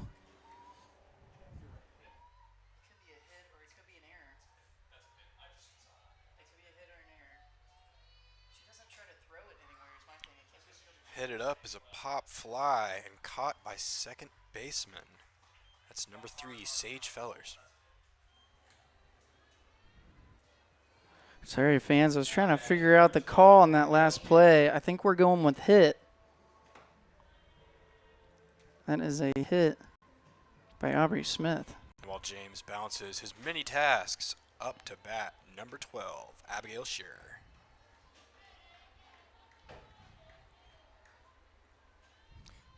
It is impressive, James. You do the stats, you make all the big calls, and you sportscast. It's impressive.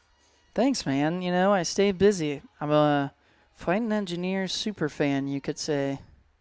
This one just poked by Abigail Shearer.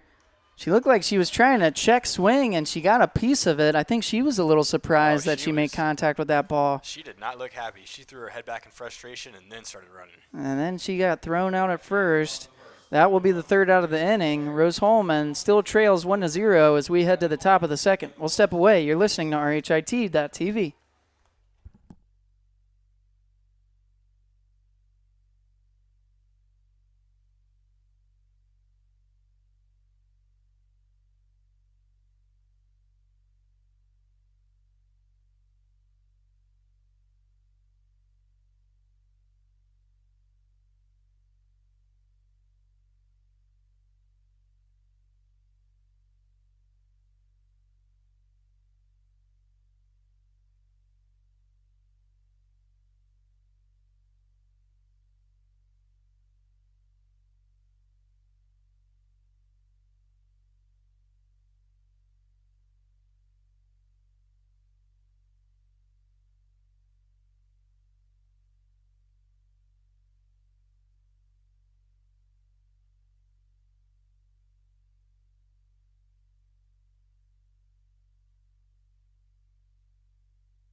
Well, fans, James is still trying to figure out that call, so here I am flying solo for the first time. And up to bat for the Ravens, number 7, Kylie Coleman. As that first pitch by number 9, Audrey Thering, is just a little outside.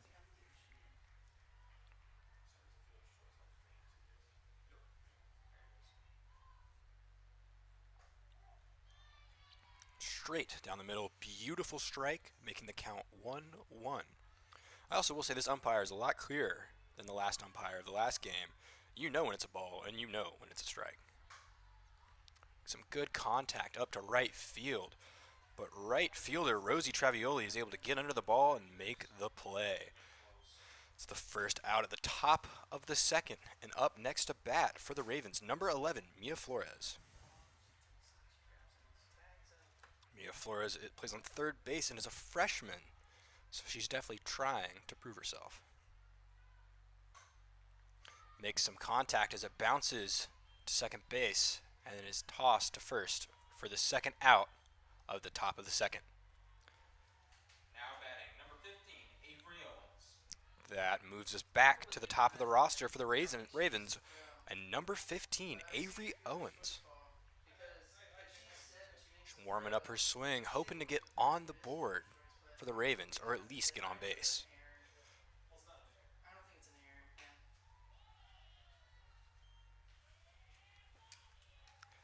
Right there was the strike, so the count is 0-1 with 2 outs in the top of the second.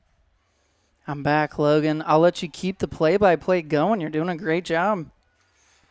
Well, after that ball, it sounds like I'm getting promoted, guys. We are going to stick with a hit there on that hard hit ball to third base in the last inning.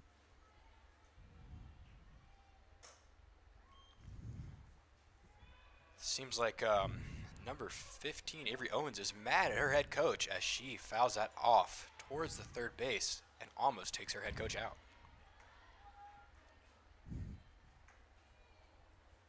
Count is 1-2, 2 outs, top of the second.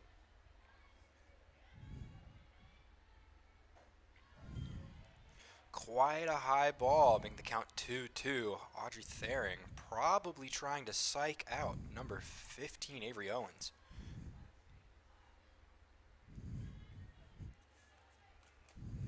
You've got the 2 strikes, so you're going to want to try and make them swing at whatever they can.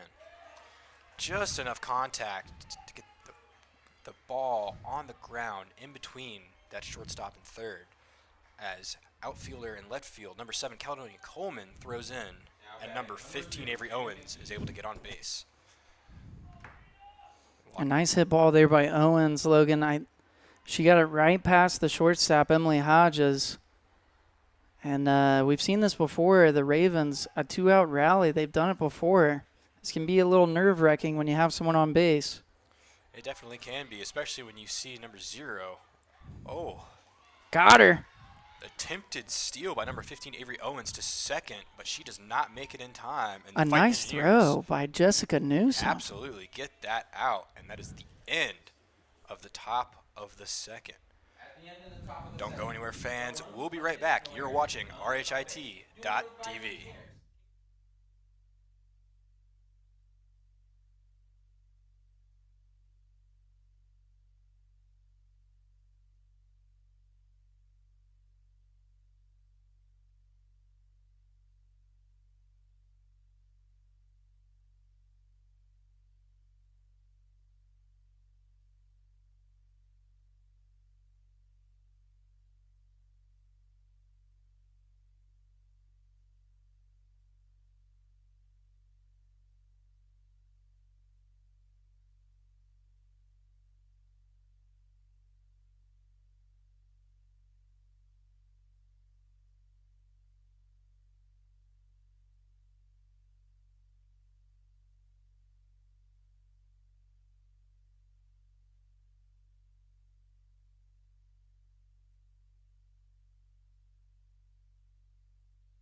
Welcome back, fans. It is officially the end of the world. James is letting me stay in charge. And coming up to bat for the Fighting Engineers, second baseman number 2, Caitlin Sarvis. And Caitlin Sarvis is the lone graduating senior on this squad. She was honored at Senior Day back last Sunday against Monmouth. She hit a home run on her senior day. Great way to celebrate. It's the stuff they write about. And by they, I mean you. Unfortunately, though, she hits it up, and center fielder Maddie Shinrod. Shinrod, an interesting last name, is able to get under it and make the play. So up next to bat for the Fighting Engineers and looking to get on base, number 7, Caledonia Coleman.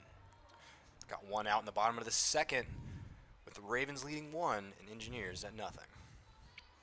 I will say, James, Caledonia Coleman has been one of my favorite names to say on the softball roster. I agree. She goes by Callie, but Caledonia is such a unique name. You don't hear that one very often. You really don't. And like I said earlier in the broadcast, I really can appreciate a good name. Yeah, absolutely. You do a lot of PA here. I can understand it. The first pitch is a little high for the count to be 1-0 with one out. And again, high, but this time outside as well. Coleman's doing a great job this season. She's batting .222. She has 3 runs scored, 8 hits, and 3 RBIs. She's appeared in 30 of the 31 games, though, a very reliable outfielder for the Fighting Engineers. Indeed, and the count is 2-1 after that strike. She plays in that flex position a lot, so she doesn't get as many at-bats as everybody else. But when she gets up to the plate, she does a great job taking advantage of it. Unfortunately, after she makes that contact, is able to just be caught by second baseman Sage Fellers. She's And able to here get comes there. the hero. Here comes the hero indeed. Sage Fellers passed it and got out. Caledonia Coleman, the only senior, and now up to bat, number 4, Rosie Travioli. I'm sure she is really wanting to keep up this momentum and replicate the incredible game she just had. Rosie Travioli again scoring that go-ahead run back in Game 1 to earn the Fighting Engineers the win with a final score of 3-2. She didn't just get that last run, but she had a moonshot out to left field, and the crowd over there in left field definitely got themselves a gift to take home. Just kidding, you have to give the ball back, but Oh, ruined the magic. yeah, but nonetheless, a great hit by Rosie Travioli and a home run, and then you go on to score the game-winning run. Exactly. And now she's at this bat and had this first pitch be a foul off towards the back net, and then a ball, making the count 1-1 with 2 outs in the bottom of the second.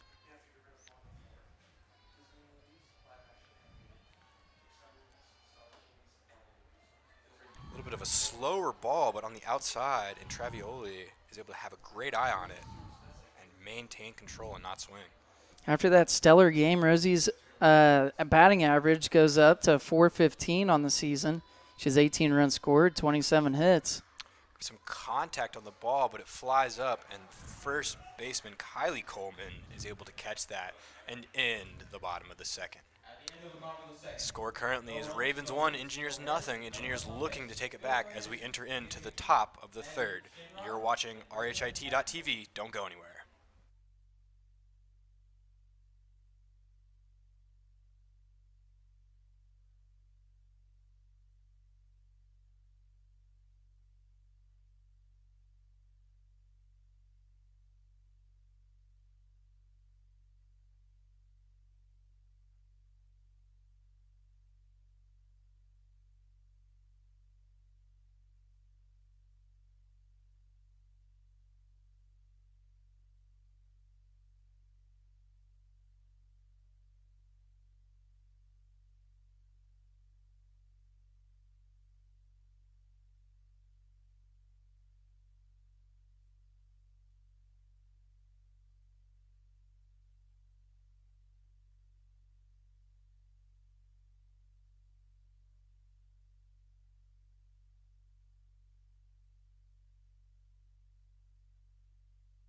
Yep, go for it. Welcome back, fans. Up to bat, number 0, Jada McKee, right fielder, looking to start off the top of the third for the Ravens. And then Logan, the Ravens still holding on to that 1-0 lead. You got to imagine that they're going to try to extend that one here, 'cause that one's fouled off. Just barely tipped it off. And starting out of the gate, you know, if you can launch it, that's great. But it's really up to what the coach wants, and I'm not seeing much from the coach over there. I Yeah. could just be blind. relatively weak hit. It looks like they are able to get the out. Emily Hodges, a nice play. Yeah, absolutely. Great defense by the Fighting Engineers. Now batting number 34, Maddie Shinrod. After that, there's one out and up to bat, number 34, Maddie Shinrod. And that's kind of Audrey Thering's game. She's not a big strikeout person. She more relies on her defense. Jaden, get there. Nice. Nice.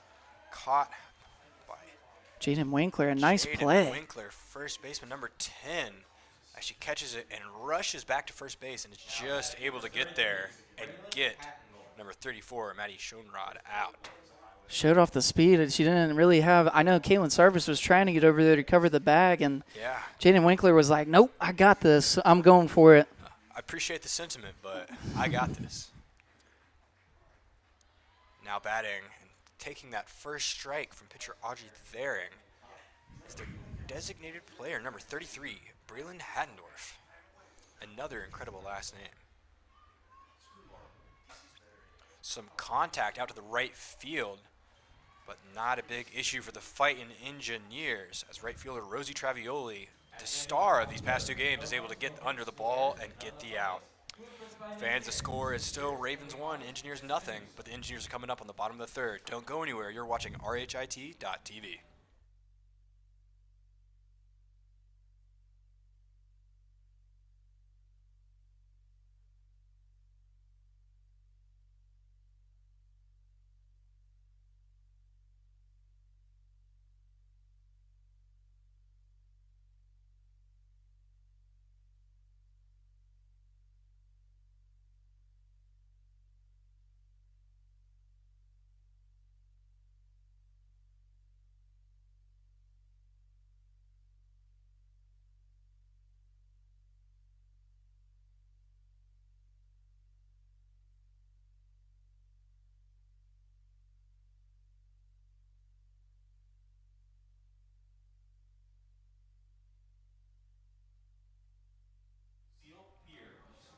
Welcome back, fans. I'm still in the hot seat for now. I am starting to sweat, as the Ravens should be, as the bottom of the third and the Fightin' Engineers are up. Up to bat. Who do we have up to bat, Jim? Lucille Pierce. You can Lucille tell Pierce. from the blue gloves. My You were favorite tell- batting gloves. You were telling me about this earlier before the game started. Lucille Pierce maintains control and watches for the first ball as it goes outside the strike zone. Yes, Lucille Pierce is a junior from Indianapolis, Indiana. She is a great asset for the Fighting Engineers on the base paths, out in the outfield. A great all-around player. She watches that one for strike number 1. That one looked like it was on the higher and inside of that batter's box. Pitcher Ariana Jones, number 17, is probably trying to throw off her rhythm. Let's see if it happens.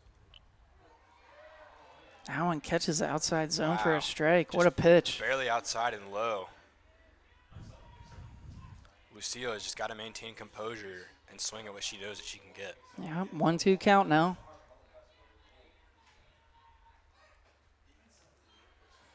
Like I said, maintaining composure, making the count 2-2 as that ball just is outside the batter's box. It's that split-second decision, Logan. It's so hard as a hitter to just watch a ball go by that you think might be close, but a good call there by Pierce. Some contact as it goes way over, actually into our baseball field, way past the third baseline.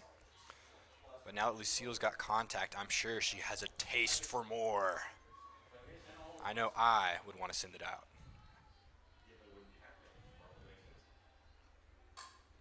Makes contact with the pitch and is able to just barely get it past the first baseman, number 7, Kylie Coleman, to get a base hit. Lucille Pierce, number 18. That brings us back up to the top of the list for the Fightin' Engineers, number 21, Emily Hodges. And that's what you like to see, Logan. Your leadoff hitter gets on base. And now you're at the top of the order. So this is what you're built for, is to get more runners on base and then hopefully bring up some of those big hitters to bring them around and score some more runs and take the lead in this one. It's quite literally the dream, James, as the first pitch comes. Looks Emily like Hodges shows bunt, but does not get there as the entirety of the infield rushes her. she pulled it back in time, and the catcher made the throw down to first to try to get Piers, catcher sleeping over there, but she gets back there safely. She does indeed, as the count is 1-0, no outs at the bottom of the third. Makes some contact as it hits up past first base, and it is able to be caught by second was that baseman. Second baseman? Yeah, second baseman, number 3, Sage Fellers. She had a lot of ground to cover there from standing in the second base position. She had to dart all the way to the Rose-Hulman dugout, and an incredible catch, making it up against the fence. She is fast, if anything else. That was an incredible catch. Now stepping up to bat, number 3, Jessica Newsom.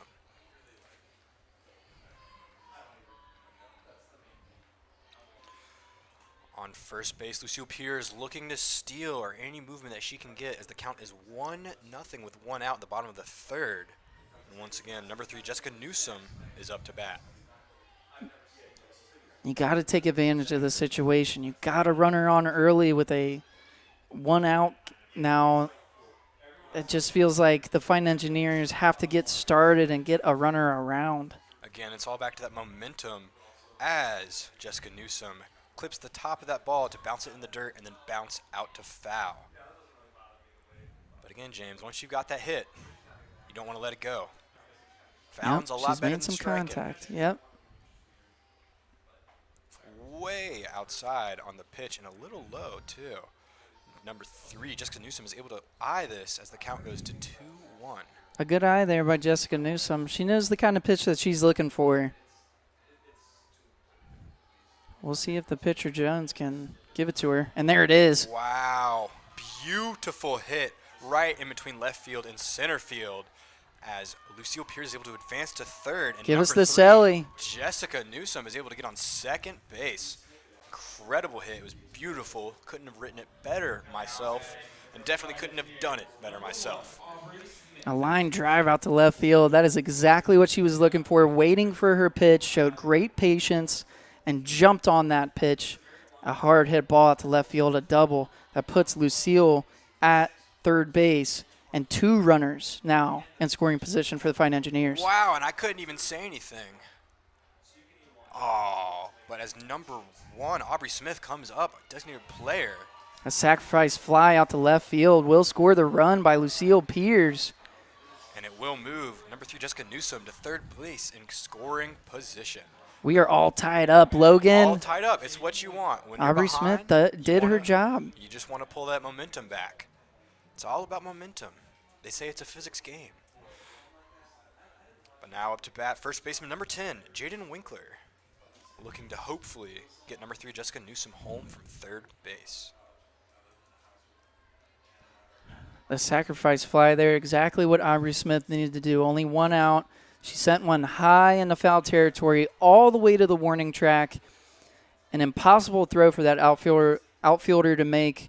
I feel like Lucille Piers could have probably ran that one in backwards. She definitely could have. But as that first pitch comes out, number 10, Jaden Winkler, is able to make some contact as it fouls out into the back right. Count is now 1-1 with 2 outs in the top of the fourth. Bottom of the third. Getting ahead of yourself there, Logan. What can I say? The hit Amazon Prime series Invincible's season finale is tonight, and I am raring to go watch that after this. Hey, there you go. That's something to look forward to. But what else, what even better to look forward to but Rose-Hulman softball, James? There you go. Please don't fire me. Wow, some beautiful contact. Oh, my gosh. Wow. An incredible catch from center fielder, number 34, Maddie Shinrod. Another play where she had to track it down from so far away. Exactly, and she got under it, and she was able to deliver, and sadly, that would have been Jaden Winkler out. That would have been a bases clearing double for sure. It would have bounced off the fence, and that would have been a nice one. It is indeed a shame, but it is tied up 1 Ravens, 1 Fighting Engineers as we move into the top of the fourth. Don't go anywhere, fans. You're watching RHIT.TV.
Welcome back, fans. I have been kicked out of the hot seat. I got a little too big for my britches, and James is taking over the play-by-play. Don't worry, you will have Logan back. He's doing a great job.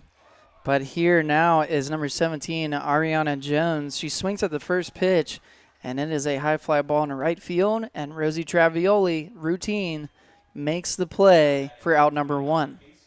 And coming up, number 29, Pacey Lewis, giving you a chance to talk about number 9, Audrey Thering, who's pitching, who you keep reminding. Audrey Thering, I talked about it last inning. She's not really a strikeout pitcher. She has a record of 3-9 overall this season. She has an ERA of 4.46. She's pitched 75.1 innings. She's the second option here for the Fighting Engineers. Done a lot of good work in the second half of these doubleheaders. She totals 26 strikeouts. So really relying on her defense, not as much of a strikeout pitcher compared to the starter in Game 1, Aubrey Smith, who totaled 59 strikeouts this season. So great to see Audrey Thering here. She's done a great job backing up the pitching staff here for Fighting Engineers. A great option in the circle. And right now, Lewis is looking at a 1-2 count as the sun kind of goes down here at the Rose-Hulman softball field. Lewis able to hit that one down the right field line, and it drops fair. That one rose all the way to the fence. Lewis rounds second. She's heading to third, and that will be a triple for the Ravens. A great hit by Jones.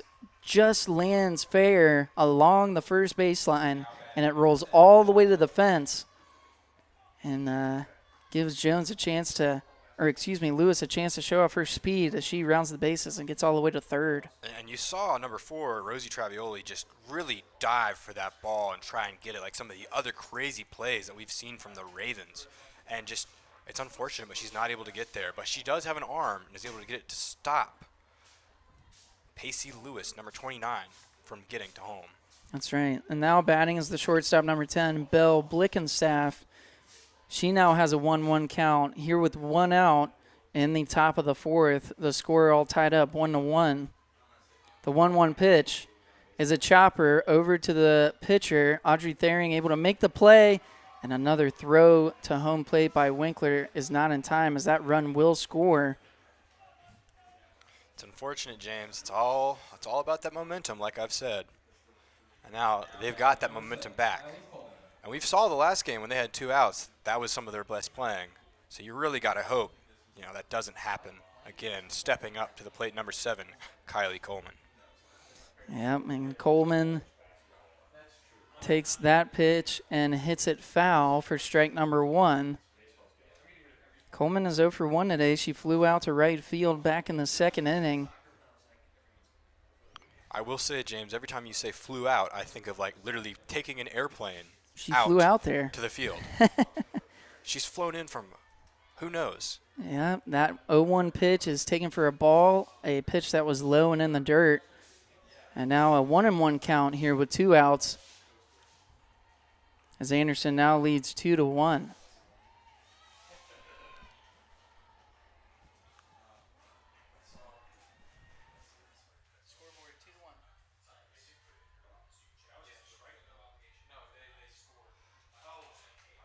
Took that strike and made some contact as it goes over to the left, just past third base. Number 7, Kylie Coleman, looking to get on base. Count remains 1-2 here with 2 outs. The Anderson Ravens ahead 2-1 after that run by Lewis. Coleman here in a battle at the plate. She hits a hard chopper over to the second baseman. It sneaks past the second baseman, Caitlin Sarvis. That will be a base hit. Just barely under nice her glove. Hit by Coleman. Now batting number 11, Mia Flores. That will bring us to the bottom of the order. Third baseman number 11, Mia Flores.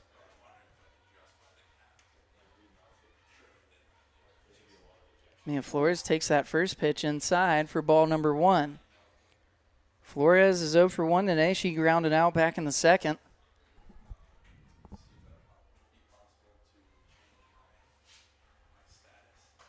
This one, a high fly ball that sails foul down the first baseline. And the count moves to 1-1. For a second, I thought the Ravens coach was saying a run, but I think she was actually swatting some bugs. Seeing as that was a foul ball. A 1-1 count here, 2 outs. Flores hits this one back into the netting for strike number 2. Number 11, Mia Flores sighing in distress. You know it's frustrating getting contact and just having those fouls. It's such a close game. If you can really get just an inch higher or an inch lower on the ball, you're sending that one out in the center field. And this one, a swinging strike. It'll be a strikeout. And the second one of the day for Thering to end the top of the 4th. Your score, Anderson in front, 2-1. We'll step away. You're listening to RHIT.TV.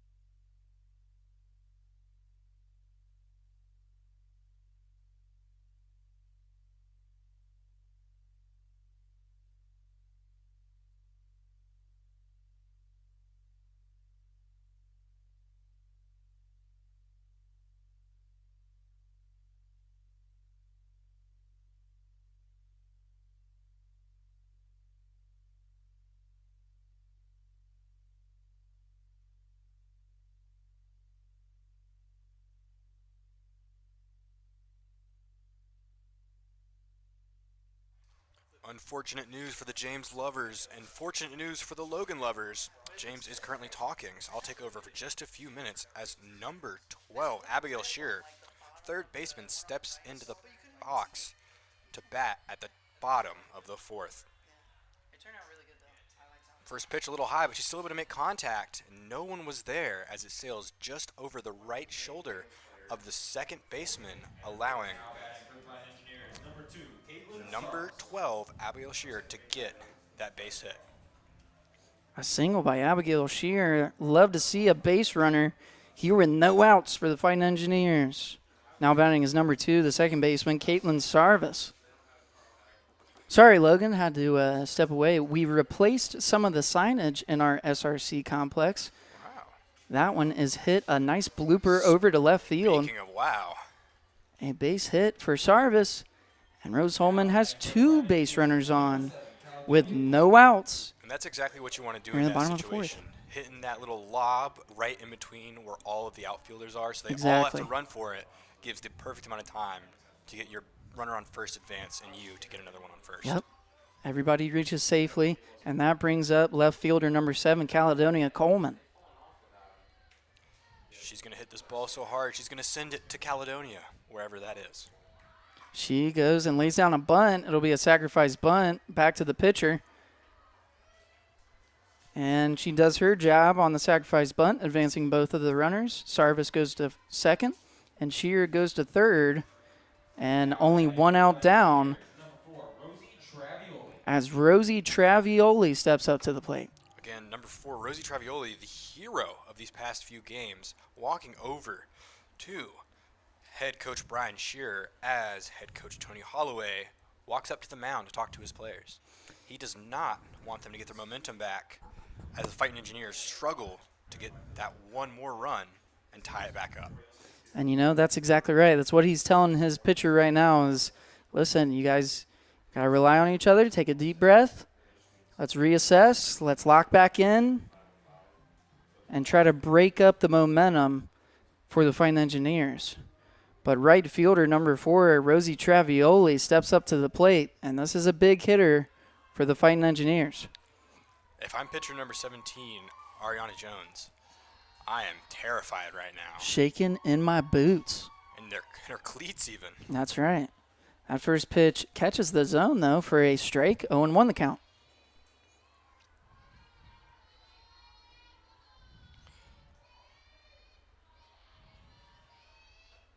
That one is outside for ball number 1.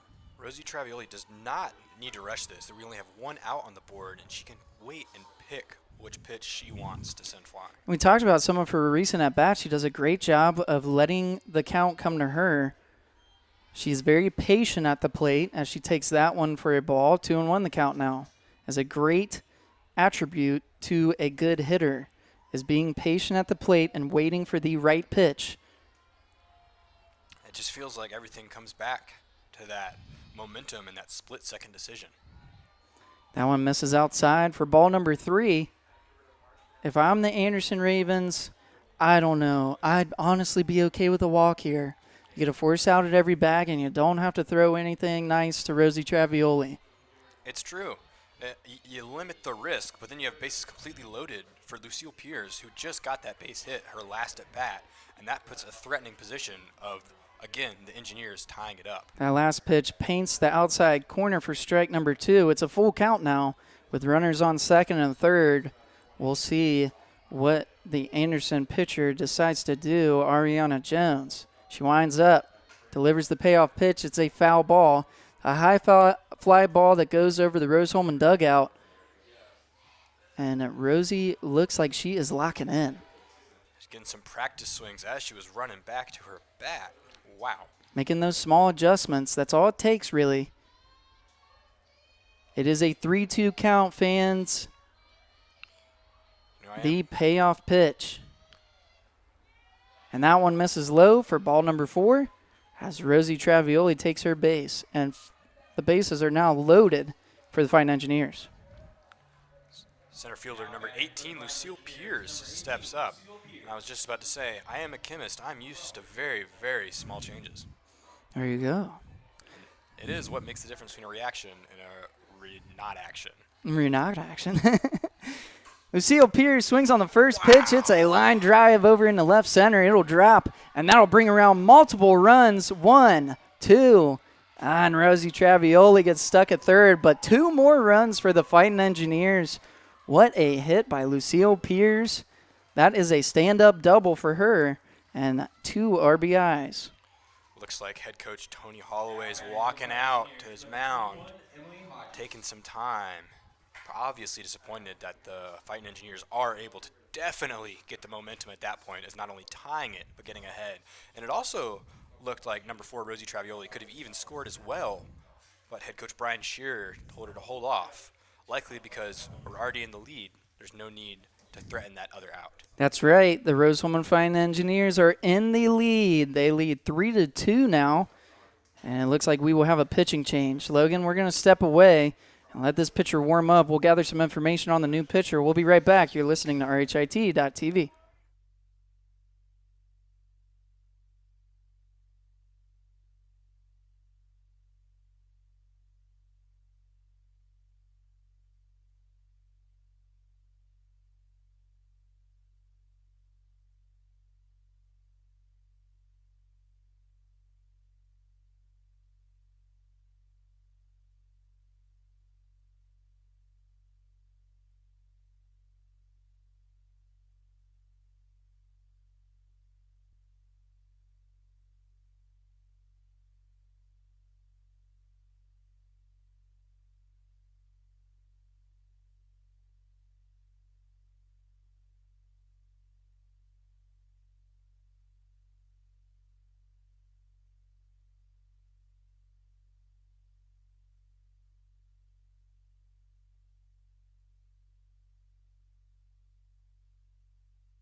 A pitching change for the Anderson Ravens. That is now 23, Ashton Ritchie in the circle for the Ravens. She faces the top of the order, shortstop number 21, Emily Hodges, for her first batter. First pitch is a strike, 0-1 the count. This one is hit out into left center. And a amazing catch by center fielder, number 34, Maddie Shenrod. But it does go down as a sacrifice fly. That is the second out of the inning. I will say their outfielders for the Ravens have been doing incredible this game. Number three, Jessica Newsom steps up with 2 outs at the bottom of the 4th. So Pierce stays at second, but Travioli reaches home on that sacrifice fly. And now Jessica Newsom steps up to the plate. The new pitcher, Ashton Ritchie, she's a freshman. She has a 5.1 ERA. She has started in 6 games with 45.1 innings pitched, and she has 19 strikeouts this season. Looks like head coach Tony Holloway came out and said something to the umpire. I think we're going to have a review here. We'll step away. We'll be right back after this quick break.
While James is away and reviewing that play, I just have to say, hello, Mom, and hello, Dad. Your son made it to the big leagues, and make sure nobody tells James that I was on the air while he was gone.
Welcome back, fans, after that challenge. I'll tell you what, Logan, I've never had so many challenges in my career, but I am definitely getting winded running up and down these steps. Well, I'll tell you, Rose-Hulman is the place that challenges you.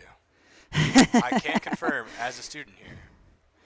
That challenge is unsuccessful by the Ravens coach. He was lobbying that the runner left early at third base, Rosie Travioli, but upon further review, she did not leave early, and a still outstanding catch by the center fielder, Maddie Shenrod. But Rosie able to tag up at third cleanly, and the sacrifice fly does score the run as Rose-Hulman stands ahead 4-2. Once again, coming up to bat, number 3, Jessica Newsom, looking to get number 21, I believe, right? On second base, number 21, Emily Hodges. That would be Lucille Piers, I believe. Piers, excuse me. Number 18, Lucille Piers on second base. Back to home to further the lead that Rose-Hulman has gotten a hold of. 2 outs here, but Rose-Hulman has caught fire at the plate. Don't worry, guys. The good kind of fire. That's, yeah. Chemistry major. Chemistry major. Most fire is not good. Fire is probably not good, yeah. Here we go, Jessica Newsom. The first pitch, she looks in, And it looks like it misses high for ball number 1. Jessica Newsom, a junior from Lawrenceville, Georgia. She gets a piece of this one. It's a high fly ball. It looks like she just got underneath it as the center fielder, Maddie Shinrod, there to make the play for out number 3. Well, Rose-Hulman did some damage, scored 3 runs to jump back in front. They lead 4-2 as we head to the top of the 5th. Stick with us here, fans. You're listening to RHIT.TV.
Go for it. Well, folks, I don't know who told James, but I've officially been fired from my sportscasting job. But in seriousness, I am back on the reins of the play-by-play as number 15, top of the Ravens order, comes up to bat. Number 15, Avery Owens, is able to make some contact and send it just past shortstop, number 21, Emily Hodges, to get a base hit. Not a great start for the Engineers here at the top of the 5th, even though they are ahead 4-2. And if you're the Anderson Ravens, that's what you're looking for. Just like I said for the Fighting Engineers, you want your leadoff hitter on base. And now they have a base runner with no outs, and they have a lot to work with here. It's true, as number 0, Jada McKee, is about to step up to bat. Once again, fans, this is such a pivotal matchup. Anderson is trying to break that 6-team kind of group here in the HCAC standings. They are right outside of the tournament. They stand ranked at 7th. And Rose-Hulman trying to get it back on track. They must win some of these games to climb back into the HCAC standings. They sit at 9th, and they got to get to 6th. Foul ball hit up by number 0, Jada McKee, is able to be caught by third baseman Abigail Shearer. I don't know if you fans heard, but the ball, that first pitch, was a foul and tipped back towards the camera. I don't know if you saw it, but I got scared. But James kept going on. He's got nerves of steel. I've seen a couple of those. Fair enough. Come back to me, sat in games and announcing games. I think I'm kind of immune to that. Wow. As Shinrod. First pitch, number 34, Maddie Shinrod, hits it for a base hit towards right field. Just a little too short for right fielder Rosie Traviola to get there in time and get the out. We've seen her make a couple plays on the outfield, Maddie Shinrod. She actually made a play there at the plate. So a great two-way player for the Ravens. And now up to bat, number 33, Braylon Hattendorf. Wow. Just got Hit under that fly one. Up, Good job, Hodges. but number 21, shortstop Emily Hodges, is able to get under it and get that out. And now walking out, number 17, Ariana Jones, the pitcher, hoping to get this person on second and first to score. I'm a little blind, so you have to bear with me. That's number 15, Avery Owens, on second base. Isn't that right, James? Correct. And then in first, as we just It's saw, Shinrod. Maddie Shinrod. Mm-hmm. First pitch looks to be a ball. Yep, missed a bit low. Want to know the count.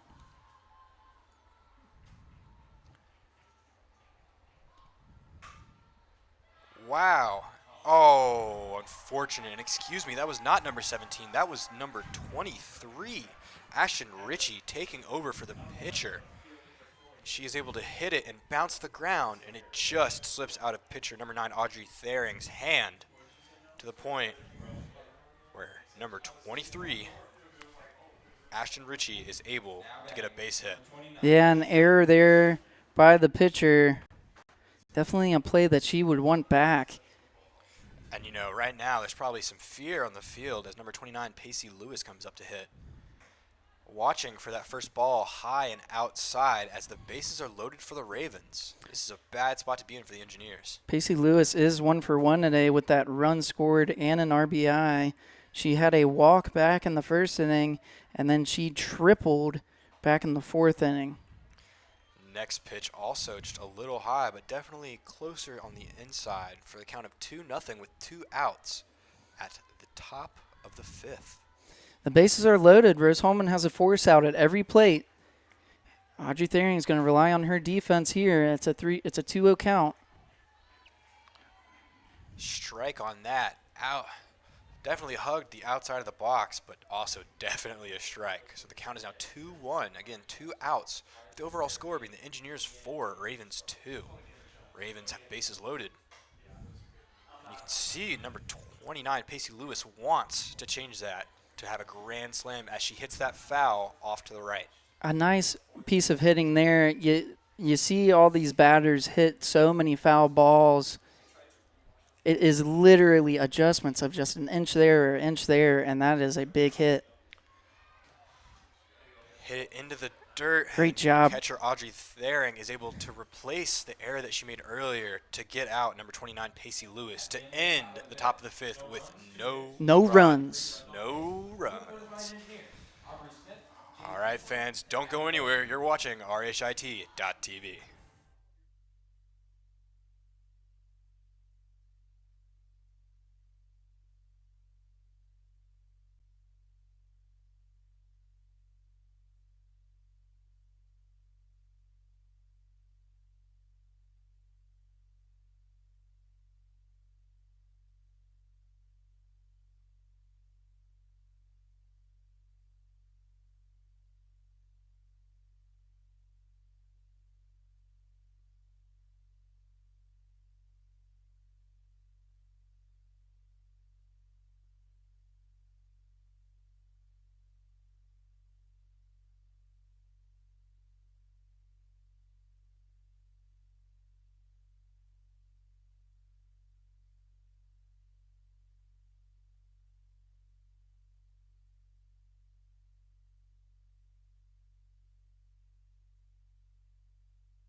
We are back. Just heard some incredible, horrible takes on movies. I'm so disappointed in my fellow staff.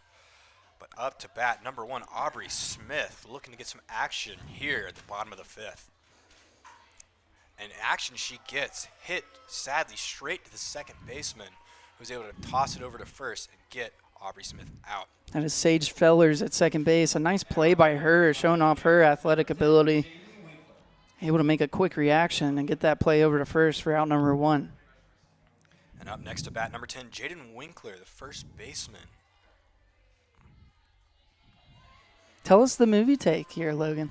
I was just about to, but I was going to let that pitch go in first, and it was a strike. So the count is 0-1 with 1 out here in the bottom of the fifth. Rose-Hulman 4, Ravens 2. And now that I've done my job, we can talk about some movies. I believe it was the Dark Knight trilogy, Tobey Maguire Spider-Man trilogy, right? Yep. Getting some nods from my fellow staff members over here. Star Wars. Star Wars original trilogy, and then Back to Future. And what was it? You got to drop one? You have to drop one. And, yeah, that is definitely a hot take, but I'm dropping Batman. Another That's throw one right foul there. ball. A little bit of a cut on the underside for a count of 1 ball, 2 strikes. Let me be very clear that I do love the Batman trilogy. Okay, all But right. I love Back to the Future is my all-time favorite movie. Star Wars is untouchable. And then what was the other one? Exactly. You don't even remember the Tobey other one. Maguire Spider-Man is a classic. I can't live without that. Sadly, big swing by number 10, Jaden Winkler, for the strikeout. But coming up next to hopefully get some sort of contact, number 12, Abigail Shearer, the third baseman. Abigail Shear is 1 for 2 today. She has 1 run scored. Shear grounded out in the first, and then she singled back in the fourth in her last at bat. First pitch, able to get a little bit of contact underneath the ball, and it just skips right over into the net behind her. But back to the important stuff. The Dark Knight trilogy is probably the 3 of my favorite movies, and I'm a big Batman fan. So what are you dropping, Logan? We'll have a review, I think. No? I saw a little finger twirl, but I don't think so. Sorry, fans. Couldn't really see very much there, could you? I just turned the brightness up on the camera, so hopefully you can see a little better. But me and Logan here talking about movies. Speaking of seeing better, I think the movie that I would probably get rid of, again, they're all great, would probably be the Spider-Man movies, believe it or not.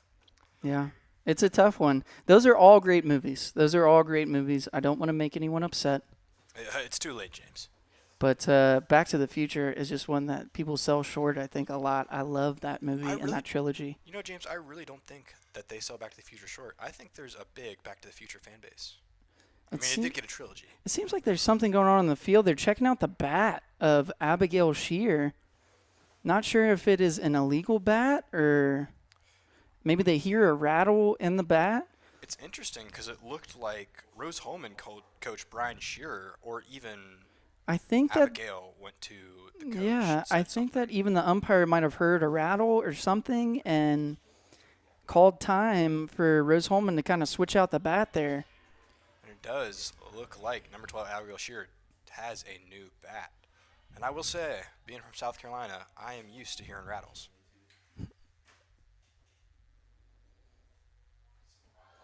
Seems like play is about to resume with the count being no balls, 1 strike, and 2 outs here in the bottom of the 5th. Rose-Hulman 4, Ravens 2.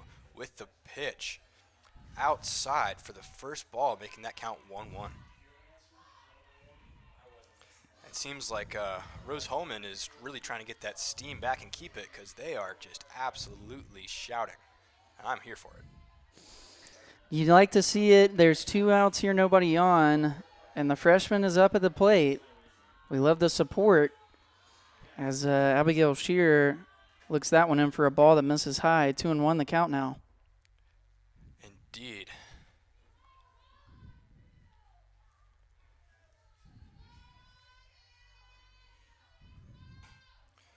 Some good contact. Sadly, just on the bottom for the foul over her right shoulder towards my car. Come on, baby. I want a new one. Disclaimer, Rose-Hulman is not responsible for any damage caused by baseballs or softballs. That's right. You always got to pick your parking spot wisely when you come to watch the game. You don't want to park in the danger zone. Danger zone. That one misses upstairs and fills the count. It sure does. Count is now 3-2 with 2 outs at the bottom of the 5th. Rose-Hulman looking to extend their lead or at least get somebody on base.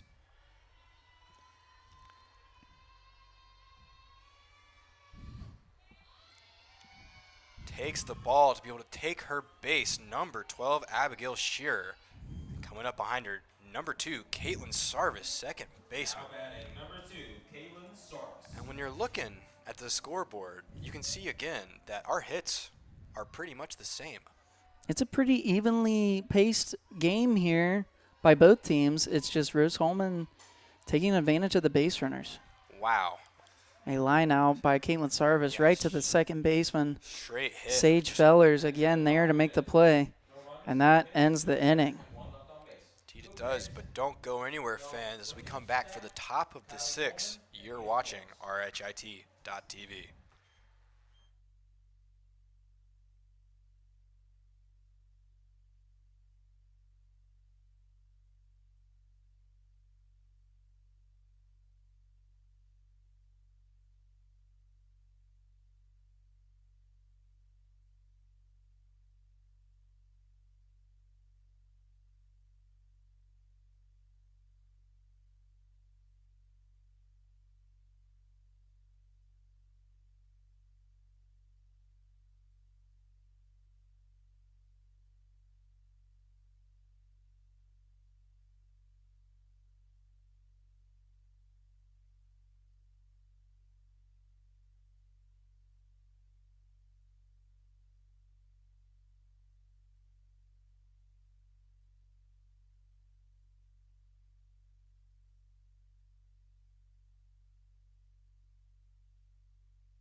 Welcome back here, fans. In the top of the 6th, so your score, Fighting Engineers in front, 4-2 over the Anderson Ravens. Now up to bat is number 10. That is shortstop Belle Blickenstaff. She swings at the first pitch. It's a hard hit ball out to center field, and that's a base hit, a single for the leadoff hitter, and the Ravens have a base runner on early. And coming up behind her, hopefully trying to get off that momentum. Again, the name of the game is momentum, not softball. Number 7, Kylie Coleman. Kylie Coleman is 1 for 2 today. She had a fly out to right field back in the second, and then she singled back in the 4th. That first pitch was just a little low for the count to be 1-0. A 1-0 count here with the base runner on. She takes a hack at that one. It's a ground ball to the shortstop, right into a double play. But the runner, Coleman, able to get there before the double play is turned. Rose-Hulman does get the out at second, and Blickenstaff is retired. But Coleman reaches on the fielder's choice. Looks like head coach Tony Holloway again talking to the umpires. Let's see, and there's going to be a pinch hitter, I believe. Correct. Pinch hitter. We're at the bottom of the order. It looks like this pinch hitter is number 19. Number 19 is Izzy Scott. Izzy Scott? Yeah, Izzy Scott, a sophomore from Battleground, Indiana. I don't even have to say the state. Yeah, she was the pitcher in our Game 1 matchup. She steps in to pinch hit today for Mia Flores, the third baseman. I can only imagine what's going on in the dugout. Let me at him, coach. Let me at him, coach. All right, go hit. That first pitch just high and outside for a 1-0 count with 1 out here in the top of the 6th. Engineers 4, Ravens 2. And if you're Rose-Hulman, you are trying to get some quick outs here. You did let the first base runner on, but you got her out on a great defensive play by Emily Hodges and Caitlin Sarvis. Now you're just trying to get more outs. This one, a swinging strike, moves the count to 1-2. And pitcher Audrey Thering knows what she's doing. That previous throw is just straight down the middle and psyched her out to get that strike. And then again, that swinging strike right there. A 1-2 count here to Izzy Scott. The pitch hits her right off the side of the helmet. It'll be a hit by pitch, and Scott will take her base. That advances Coleman to second, and Anderson now with 2 base runners. And brings up to the top of the list number 15, Avery Owens. And that brings us back to the age-old question, James. Do you know what is cool? Safety. Safety. That's right. Good job, helmet. Looks like we'll have a pinch runner here. A pinch runner 11. for Scott. That is number 11, Mia Flores. She will re-enter. So she will re-enter to pinch run for Izzy Scott. She's lucky she didn't have to take that hit by pitch, and she still gets on base. Yeah. You know, James, I really do need to learn sign language for some of the stuff that umps are communicating to us. Yeah, I don't think it's sign language. I think they made up their own kind of language. I thought that was a roly-poly. Yeah. That first pitch is a strike to number 15, Avery Owens. Avery Owens, the top of the order. She's 2 for 3 today. She had a strikeout in the first inning. And then she had a single in the 2nd and 5th inning. She lays down a bunt here over to third baseman Abigail Shear. Abigail Shear not able to make the play. I think that one might go down as an error. A tough play to make, but definitely one that you should make. It loads the bases. I think the real shower that was an error, she had it in her glove and then it just barely slipped out. And, you know, when you're in the heat of the moment, you can't really even ensure stuff like that doesn't happen. Still a tough play, but I would go error on the third baseman here as Owens reaches. He's the boss as number 0, Jada McKee, steps up and takes the first ball high for a count of 1-0, 1 out. Top of the 6th, Rose-Hulman 4, Ravens 2. McKee is 1 for 3 today. She singled back in the first inning and then a ground out and a fly out. This is her 3rd at-bat of the day. Or, I'm sorry, 4th at-bat of the day. The 1-1 count here with 1 out, bases loaded. Anderson trailing Rose-Hulman 4-2, trying to get some runs here. A swinging strike, a great pitch by Audrey Thering. just a bit outside, but gets the batter to chase. McKee, a swinging strike, moves the count to 1-2. That's exactly the pitch you want to throw right there, because if she does make contact, it's just fouling out past third. This one is a pop-up out to left field. Caledonia Coleman runs up to make the catch, and it is just shallow enough that it is not a sacrifice fly. The runners will stay at bay, and 2 outs down now for the Fighting Engineers. And that brings up the center fielder, number 34, Maddie Shinrod. I got to tell you, Logan, I have been very impressed with Maddie Shinrod. She's played some great softball. I feel like incredible catches. I'm saying her name a lot, and I think here we go again. A base hit for Shinrod out to center field. It drops, and it looks like 2 runs will score, and we're all tied up at 4-4 after that base hit by Shinrod. It's unfortunate. First baseman Jaden Winkler had to run to cover the mound, just didn't know what was going on. Too much was happening at once to be able to pick out that second scorer. And unfortunately, the Engineers and Ravens are now tied as number 33, the designated player, Braylon Hattendorf, steps up to bat with this runner on second and first. That is a tough play. I'm telling you, Shinrod has been playing well today. She is 3 for 4 now with a run scored and 2 RBIs. So we are all tied up 4-4 here to Hattendorf, the designated player. A 1-0 count with 2 outs. Rose-Hulman desperately needing to get out of this inning. That pitch is outside for ball number 2. 2-0 now. Whenever I see a designated player, I always want to hug the inside, because you know there's less bat to hit. If they do manage to hit it, there's less of distance to go. You can make a play easier. I went in there for a strike. 2-1 the count now. Audrey Thering, only 2 strikeouts today. Not as bad as I thought. I'd like to see her get one here to end this inning. This one, a hard hit ball. A laser right back at her. Nonchalant. Oh, my A laser hit right back at her, and Audrey Thering showing off the reflexes. She gets her glove up to make the snag and end the inning. Wow. I wanted a strikeout, but that was even better. She really caught that and then flipped her hair and walked off. That was incredible. That was nice, that was very impressive. Well, the Anderson Ravens put up 2 more runs to tie the game. It's 4-4 now as we head to the bottom of the 6th. We'll be right back. You're listening to RHIT.TV.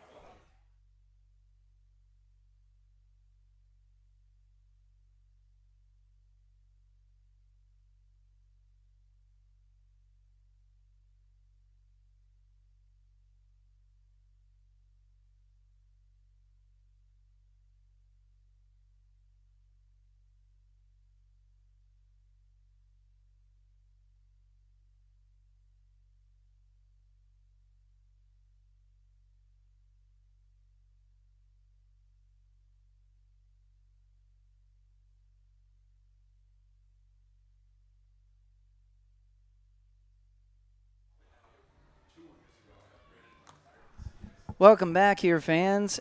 In the bottom of the 6th, Caledonia Coleman leading off for the Fighting Engineers in a tie ball game. It is 4-4 as the Ravens were able to get 2 on the board back in the top of the 6th. Caledonia Coleman, she is hitting 0 for 1 today. Coleman grounded out back in the 2nd, and then a sacrifice bunt back in the 4th. She takes that first pitch for a ball, 1-0 the count for the leadoff hitter.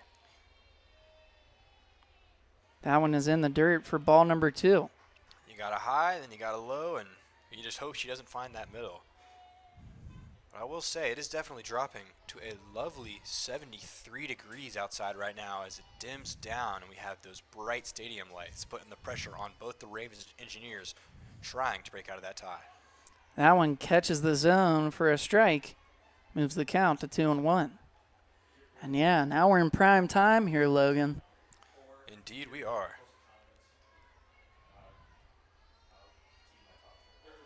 This pitch, a little high for ball number 3. Caledonia Coleman working the count here. You love to see it. I saw Caledonia Coleman flinch and almost, I just feel like if she had decided to do that, that ball would have been gone. but she's disciplined enough to know that she can get a better pitch and watch for that ball. This one does catch the zone and fills the count at 3-2. Maybe she just wants some suspense. Nothing wrong with some suspense. Keeping it interesting. It is a 3-2 count, tie ball game. No outs for the leadoff hitter. This pitch is a swing and a miss by Coleman for the first out of the inning. An unfortunate out there brings up the right fielder, number 4, Rosie Travioli. Now batting for the Fun Engineers, number 4, Rosie Travioli. I will say, it might be hard to hear on the stream if you can hear it at all. There are some walk-up songs for each of our players, and they are just incredible picks of music. Absolutely. That one misses low for a ball. 1-0 the count. I agree. I always love the walk-up songs. Gets me excited and ready to watch the game. They are always very creative.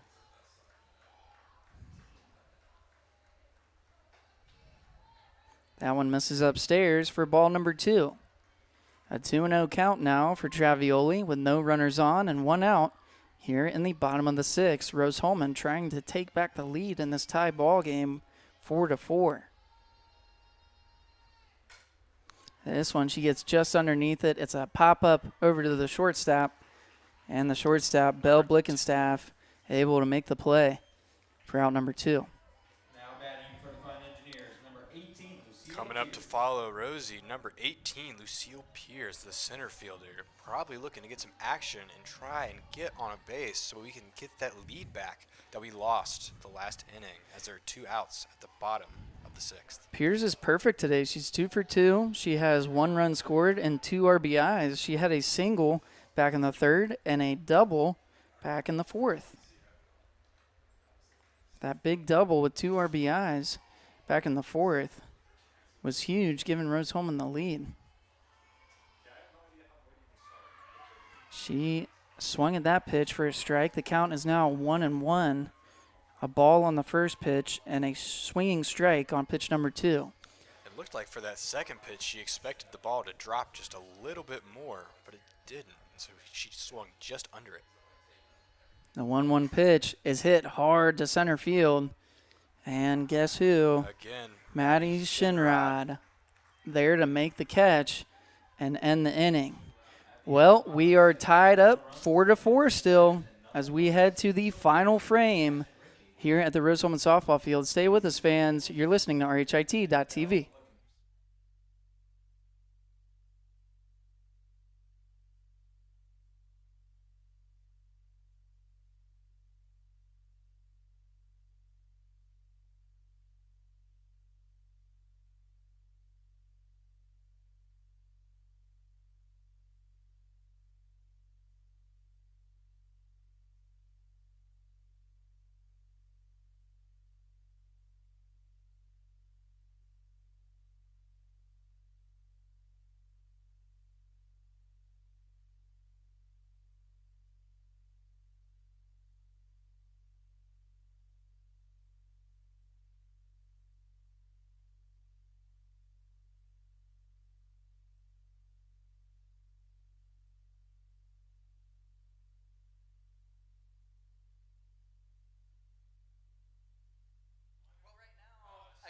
welcome back, fans. I'm going to lead off your play-by-play for this last little bit. Stepping up to the bat, number 23. Ashton Ritchie, Jinx, Omiya Coke. Heyo. First pitch just a little low. Ritchie is able to realize that for the count to be 1-0 here at the top of the 7th, no outs. If you're Rose-Hulman, remember, you have to get these easy outs early. We do not want to give any base runners to the Ravens early. We want this to be a quick inning, get our bats back up, and get out there and go win this game. And speaking of hopefully easy outs, a beautiful strike was just thrown straight down the middle, psyching out Let's the go. hitter again with another strike. Catches that outside corner. Yeah, A that nice outside control. lower corner. Audrey Thering is definitely locked in right now, doing everything she can to put that ball exactly where she wants it. Looks like there was some contact, but it did go out foul. keeping the count at 1-2 as pitcher number 23, Ashton Ritchie, comes back to hit again. Ritchie is 0 for 1 today. She reached on that error by Audrey Thering back in the 5th. They'll ask if she went around. She did not. It'll go down as a ball, moving the count to 2-2.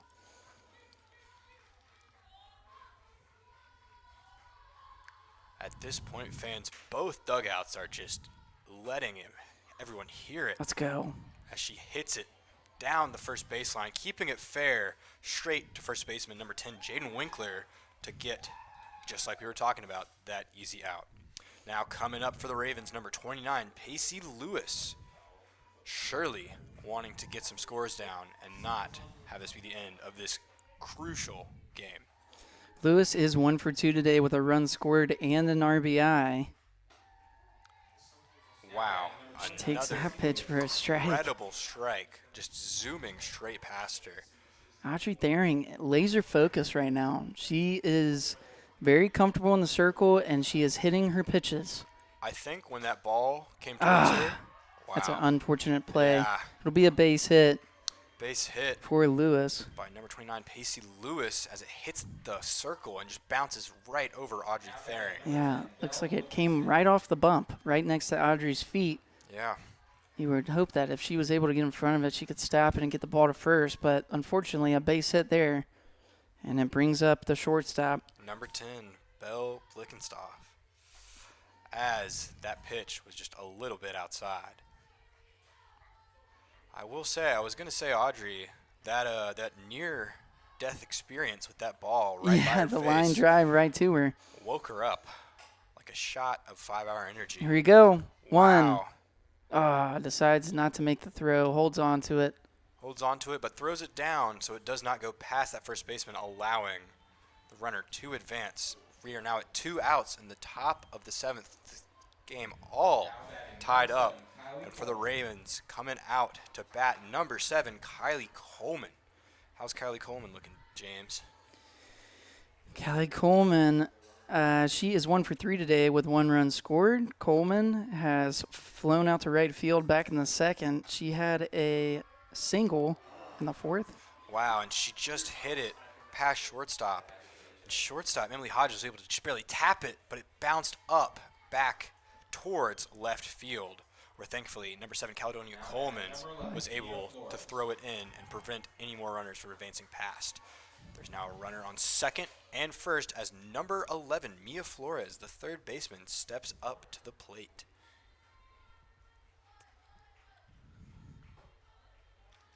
First pitch outside, pretty dead center, not high or low. Audrey Thering is not trying to take any chances. The Ravens are down to their final out, and you have a force out at most of the bases, 1, 2, and 3. You really love to see Audrey Thering locking in and throwing some of these strikes. He just really not resulting in many strikeouts. But she did just get a beautiful strike, making the count 1-1 with 2 outs, as number 11, Mia Flores, makes a little bit of contact, causing the ball to roll out for a dead ball. With 1 ball, 2 strikes, 2 outs here at the top of the 7th. This is it. Anderson's final out to work with. Unless we go in I'm not even going to say it. Swinging strike. I was asking Gets for it the out. whole time, Logan. You I love to know. see Audrey Thering with the control. She delivers finally for the Fighting Engineers a huge strikeout. She blew it right by Flores and ended the inning. And now Rose-Hulman will step up to the plate to try to win this thing. Quite literally. And fans, don't go anywhere. We will be right back for the penultimate 7th, bottom of the 7th. You're watching RHIT.TV.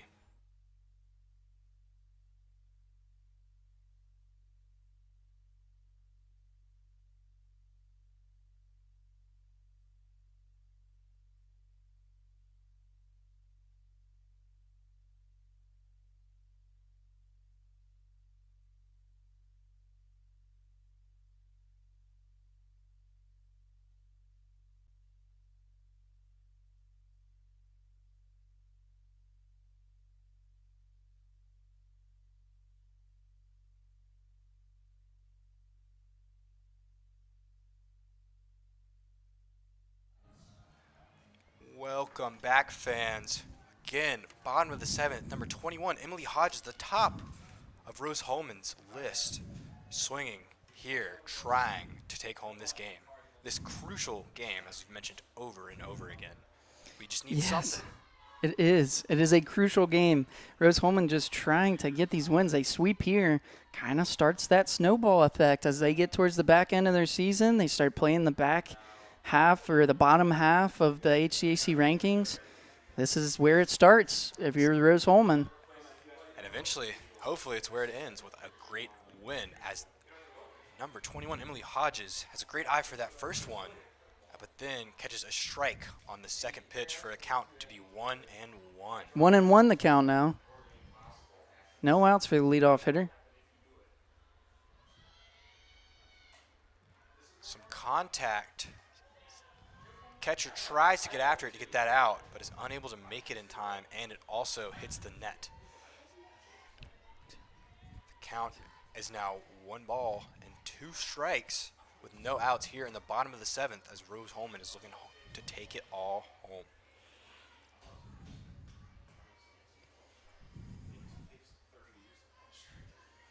Here we go, the 1-2 pitch. An outside pitch that number 21, Emily Hodges, is able to make contact with, fouls out into the bleachers on the right side. That's missing some fire. fans. Friendly Yeah, fire. missing some fans. Nobody was hit in that one. Straight bleachers. But I will say the count is still 1-2. She does have some more chances. Makes contact again, fouling out to roughly the same spot, but she heard us, and instead of targeting the bleachers, got in that grass next to those bleachers. This is a battle here, long at bat, and this is kind of what you want, a battle at the plate. Emily Hodges trying to get on as the leadoff hitter for Rose-Hulman. She's able to hit the ball, makes good contact, Yes. and is able to just make it in between all 3 of the outfielders, second baseman, center field, and right field, for number 21, Emily Hodges, to get a base hit. Maddie Shinron had a beat on that ball. It was and close. she was running underneath it, and I thought that we were going to see another outstanding play. I was just about to say that. But that one was just out of reach. It bounces out of her glove, and it looks like we'll have a pinch runner for the Fighting Engineers. Megan Newton, number 23, a pinch runner at first base. Talking about physics, last name Newton, she surely has some momentum to run us home. And now up to bat after number 21, Emily Hodges, is number 3, catcher Jessica Newsom, not to be confused with our runner Newton. That is close. I never thought about that. Newsom and Newton. If there's one thing I am, James, it's witty. That you are, Logan. And I guess also technically a chemist. Kind of. Ooh, a bit of a high pitch on the outside. But Jessica Newsom's able to watch it for that first ball, no strikes. She almost swung at that. I- She's able to pull it back in time. I thought she was going to. It was close. Number 21, Emily Hodges on first, looking at any opportunity she can. That's to get to that second 23, base. Megan Newton. Oh, right, of course, excuse Yes, me. pinch runner. Pinch runner, Megan Newton, with her force and acceleration and momentum. Yes, that's right, physics. Sadly. But what's not sad is that she's on base and is looking to steal. With no outs. No outs, 2 balls, no strikes. And with that pitch, number 3, Jessica Newsom flies out, sadly. But Megan Newton still on first, revving to go as number 1, Audrey Smith, the designated player, comes out to take a crack at this ball. Aubrey Smith is 1 for 2 today. She has 1 RBI. Aubrey hit a single back in the first, and then she had a sac fly in the third, and then a ground out in the fifth. This one Whoa. almost hits her. Very close to a walk there with that really inside pitch. Talk about movies. That looked like The Matrix. She was Really did. leaning back from that one, able to dodge that pitch. I will say, and you have Aubrey Smith coming out here just being an absolute all-star after pitching an excellent game this past game. Again, Yeah, she's she had a great start. She earned the win. She did a great job against the Ravens in Game 1. We'll see if she can make a difference here in Game 2. Here late with a tie score, 4-4. And just like when she was pitching, she had that control as she watches for 2 balls, but unfortunately gets this first strike, making the count 2-1 with 1 out here in the bottom of the 7th. The score tied, and Megan Newton, number 23, on first base. Let's go. Wow. Number 1, Aubrey Smith's able to hit it just past the pitcher. A straight line to the drive. center. And all of a sudden, I blink, and number 23, Megan Newton, is on second base. And of course, number 1, Aubrey Smith, is able to get that base hit. So we now have a runner on second and first with number 10, Jaden Winkler, stepping up to the plate. You only need one here, Logan. You only need one. For my parents listening, we have a saying in my family, I'll do one. And that's all we need right here. You just need one. He's going to call time and talk to his team. Brian Shear is over there. He just talked to the umpire, decided to talk to his team. And everyone steps in to huddle up.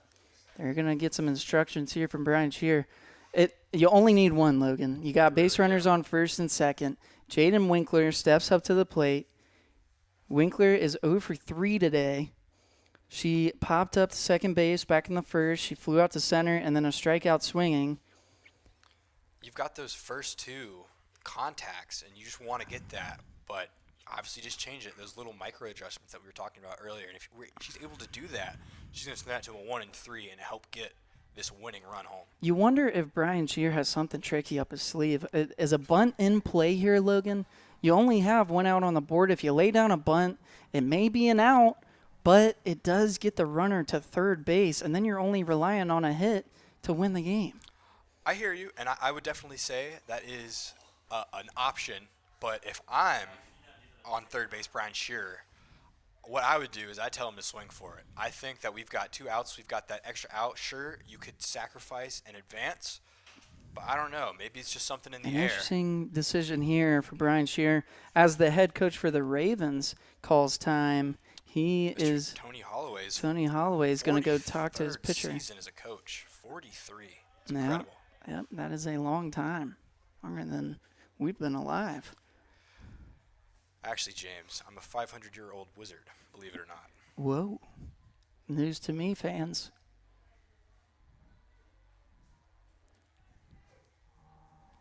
And here we go. Back to the action. With some very fitting, lovely music. Some AC/DC. Welcome to the jungle, baby. We've got fun and games here on RHT.TV.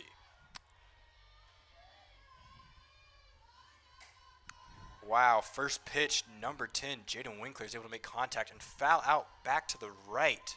But she got that contact, and you can tell that she is hungry for more. She wants to send that over the fence and finish this game for good. This would be a huge one for Jaden Winkler. The 0-1 pitch here. Base runners on first and second. Game is tied 4-4 here in the bottom of the 7th. Able to get some contact as it bounces into the ground. And it seems that, sadly, number 10, Jaden Winkler, did not make it in time. But, just like James was talking about, number 23, Megan Newton, able to advance to third. And number 3, Jessica Newsom, on second. Not exactly how I drew it up, but the same result nonetheless. Runners on second and third now for Abigail Shear. If I'm Abigail Shear, I am just itching to hit that ball. And that went off her foot. Yep, foul ball. Thankfully, it went off her foot, and it's just a foul. The count 0-1 with 2 outs, all tied up at the bottom of the 7th.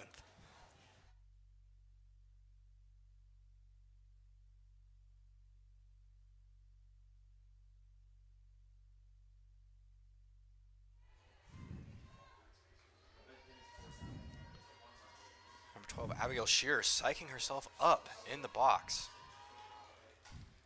Some contact high up towards the right. Hits the Rose-Hulman dugout, not giving Anderson a chance to catch it for the easy out. Sadly, though, that puts us at a 0-2 count with 2 outs here at the bottom of the 7th. It's a lot of pressure here for Abigail Shear. You know, you hope she stays up there, stays patient. She's 1 for 2 today. She grounded on the first, a single, and then a walk. Get through. Able to get through. Get there. Come on.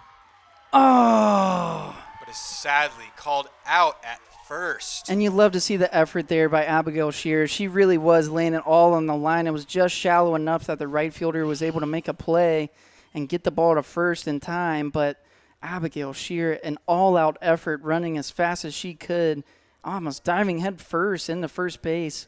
But unfortunately, not in time as we head to extra innings. I really didn't want to say it, Logan. I almost said it last inning. I think it's because I was thinking it. It probably was, James, and now I'm going to have to reschedule my Invincible watch party. But hey, that's okay, because I would rather be here than anywhere else. Don't go anywhere, fans. Extra innings coming up soon. You're watching and listening to RHIT.TV.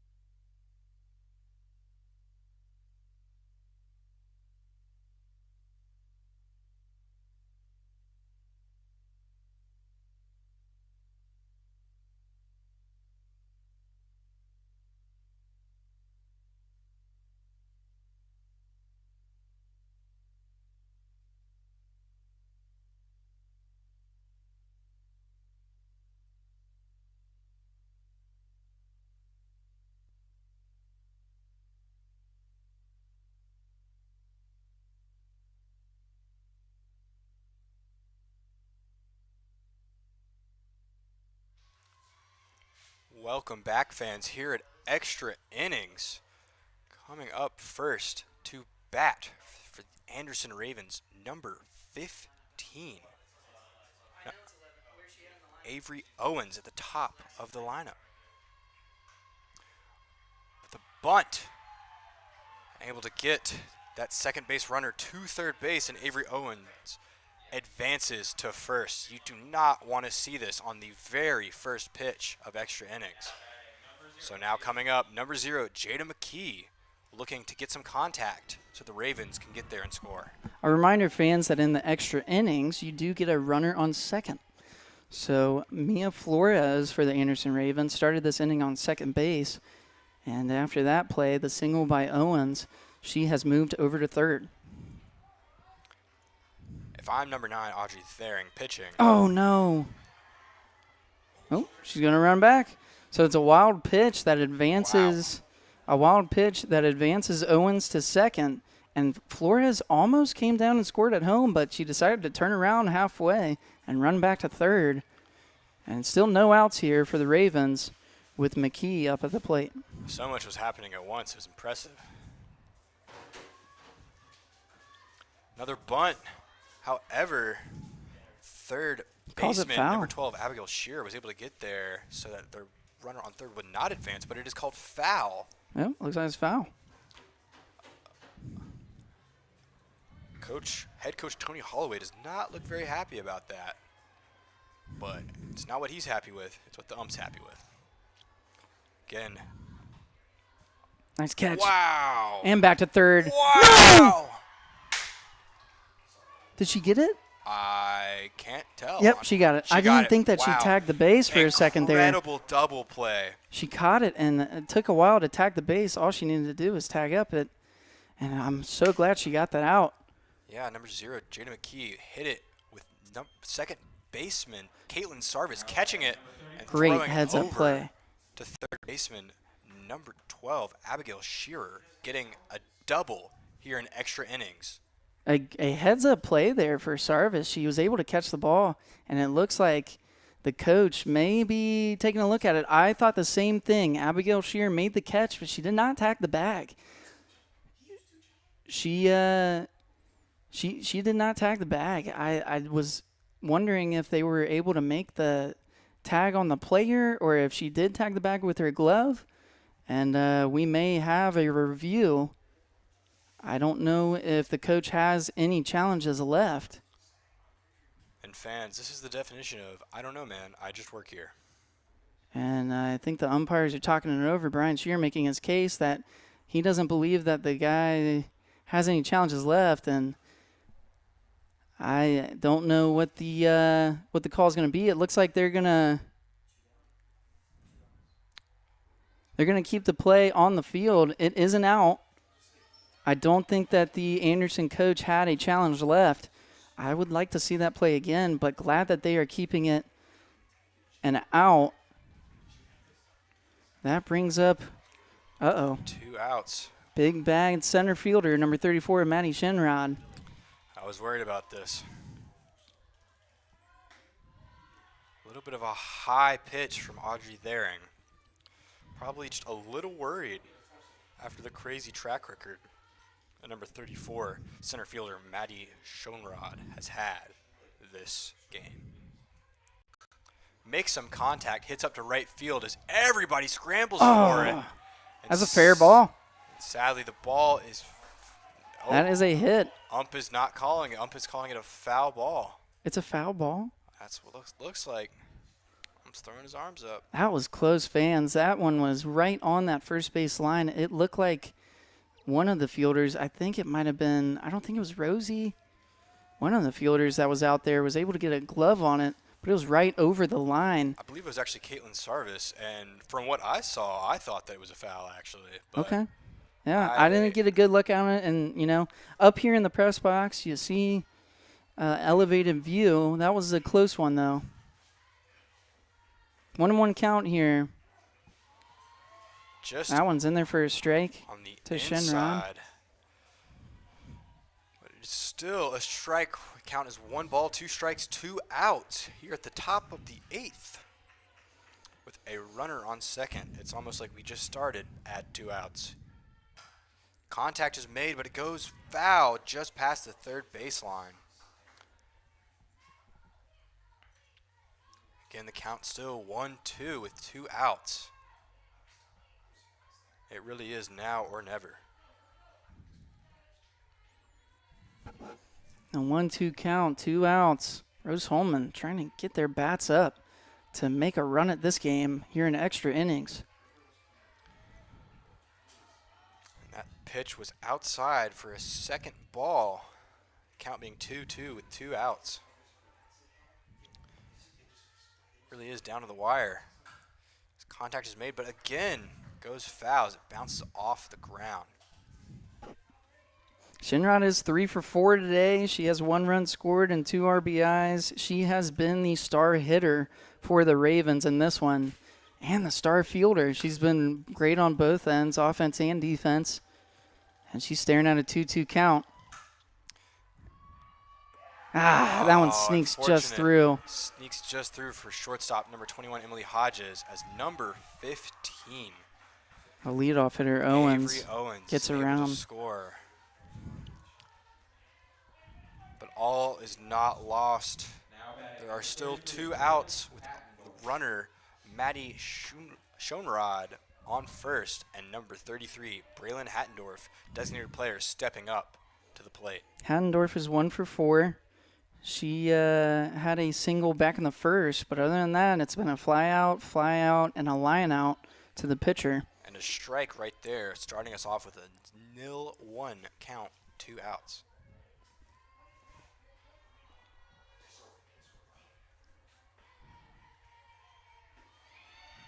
Come on. Great throw there by Wow, Newsome. beautiful. Oh, man, that is Wow. a tough call. I don't know Wow. about that.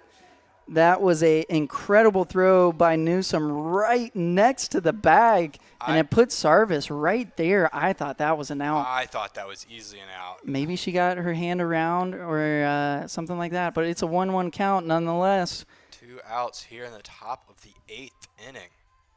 What a game. Some contacts made. Bounces foul, though. Some long at-bats here, too, Logan. Some Lots really of foul long at-bats, balls. Yeah. And these Raven batters are not giving up. You almost wonder if it's a lot of pressure on Audrey Thering because, you're trying to get 3 strikes, but then you keep throwing, and people just keep fouling out. Her pitch count is at 112. Wow. Another foul. She had to reach for it a little bit as it goes off the top of her bat into the net behind her to the right. Audrey Thering today, she's pitched 7.2 innings. Her pitch count is at 112 before this at-bat, so add 3 more to that. So it's 115.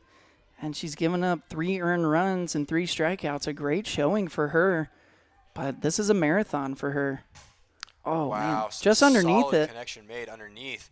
But left fielder Caledonia Caledonia Coleman. Coleman able to get underneath it and finish out the top of the 8th for the Ravens.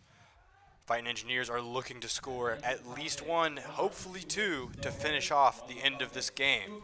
Don't go anywhere, fans. It's getting down to the edge of it. You're watching and listening to RHIT.TV.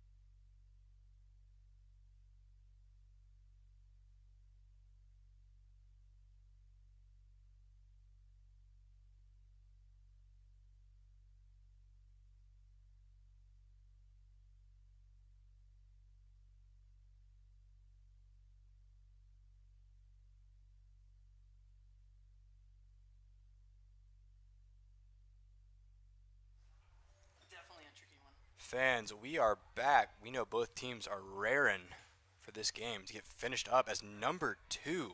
Caitlin Sarvis steps up to the bat. Who's that on second base, James? I can't quite tell. Abigail Shearer. The last retired batter will always go out on second, and Abigail Shearer will be the runner on second here in extra innings for the Fighting Engineers. Caitlin Sarvis, the lone graduating senior, lays down a bunt, and it's a good bunt. And she does her job there. It's a sacrifice bunt. The runner is thrown out, but Abigail Shearer advances to third. And as she advances to third, number 7, Caledonia Coleman steps up to the plate looking to get some action on that ball and get her teammate home. Excuse me. It looks like there's a pinch hitter, number 26, Kira Tucker. Again, one of my close friends, as I mentioned last game. She's a freshman from Gilbert, Arizona. What a game for you to make your broadcasting debut. It really is. You know, James, I think they did it for me. I think so. I think they knew that this was going to be your moment to shine, and they were like, we got to give them a good platform. James, you're mistaken on one thing there. I don't get one moment to shine. I always shine. That's right. That's right. But nonetheless, you're doing a great job. The head coach for Anderson here calls time. He'll meet with his team and try to talk about some situational softball here as they hold a 1-run lead. The score is 5-4 here in extra innings. In the bottom of the 8th, Rose-Hulman with a runner on third, and the pinch hitter, Kira Tucker, up at the plate. And it's like we mentioned earlier, James. It's all about clawing that momentum back. And really right here, Ravens have just the tiniest bit of momentum. But if we can send number 12, Abigail Shearer, on third base home, we can definitely grab that momentum back as Kira Tucker steps up to the plate as a pinch hitter. Kira Tucker hitting 205 on the season. She has 4 runs scored, 8 hits, 5 RBIs. So she can add another RBI here. It's a hard hit ball over to first baseman. And she's going to make the tag and try to bait the runner at third. Doesn't just tag up the base. She stares down the runner at third. And that's 2 down for the Ravens. They still lead 5-4. One out left. It's unfortunate, but stepping up, the hero of the last game, number 4, Rosie Travioli, hoping to get number 12, Abigail Shearer, home to at very least tie the game. Rosie, I am begging you. She saved us in the first game. If she saves us here, this would be We'd know who you were. a day for her. We would know who you'd be writing the story about, James. And that's Player of the Week nominee. Yeah, good eye as that ball is high and outside on that pitch by number 23, Ashton Ritchie. Ashton Ritchie, she came in, she's pitched 4.1 innings and allowed no runs. She's done a great job, 2 strikeouts, only allowing 2 hits. But just now. Another ball low and outside now for the count being 2-0 with 2 outs. Bottom of the 8th, Ravens lead by 1. Rosie has been hot today. You wonder if they're going to intentionally walk her. That's just what I was thinking, James. Wow. That'll do it, fans. A ground ball right back to the pitcher. And the pitcher able to make the play over to first base to end the game. But what a game it was, James. Both sides fought incredibly hard in this very crucial matchup. Final score, Rose-Hulman 4, Anderson 5. Thank you all for coming out today to support our fight team here. Join us back here at the Rose-Hulman softball field on Wednesday, April 29th as the Fight Engineers host the Hanover Panthers in their home finale at 5:30 and 7:30 p.m. Once again, thank you for attending today's event. Enjoy the rest of your evening and drive home safe. To 12-20 overall this season. They are now 2-10 in the conference. And the Ravens are now 13-21 with a conference record of 7-7. The winning pitcher for the Ravens is Ashton Ritchie. She advances to 4-4 overall on the year. And the losing pitcher for Rose-Hulman is the starter, Audrey Thering. She drops to 3-10 this season. Well, fans, the Rose-Hulman Fine Engineers will continue their conference schedule. Some crucial matchups down the stretch. They travel to take on Berea on Saturday, April 25th. That will be a doubleheader at 1 p.m. and 3 p.m. And then they will return home for our final home game of the year against the Hanover Panthers on April 29th at 5:30 p.m. and 7:30 p.m. And the team will wrap up the regular season on the road, taking on Bluffton, HCAC doubleheader on May 2nd, a Saturday. That doubleheader is at 3 p.m. and 5 p.m. Logan, thank you for joining us. I hope you had fun. As always, I did have fun. Thank you so much for having me. And James, it looks like your mic has been off this entire time. Oh, gosh. Well, fans, I'll go over the records for you one more time. Rose-Hulman advances after that to 13-19 overall.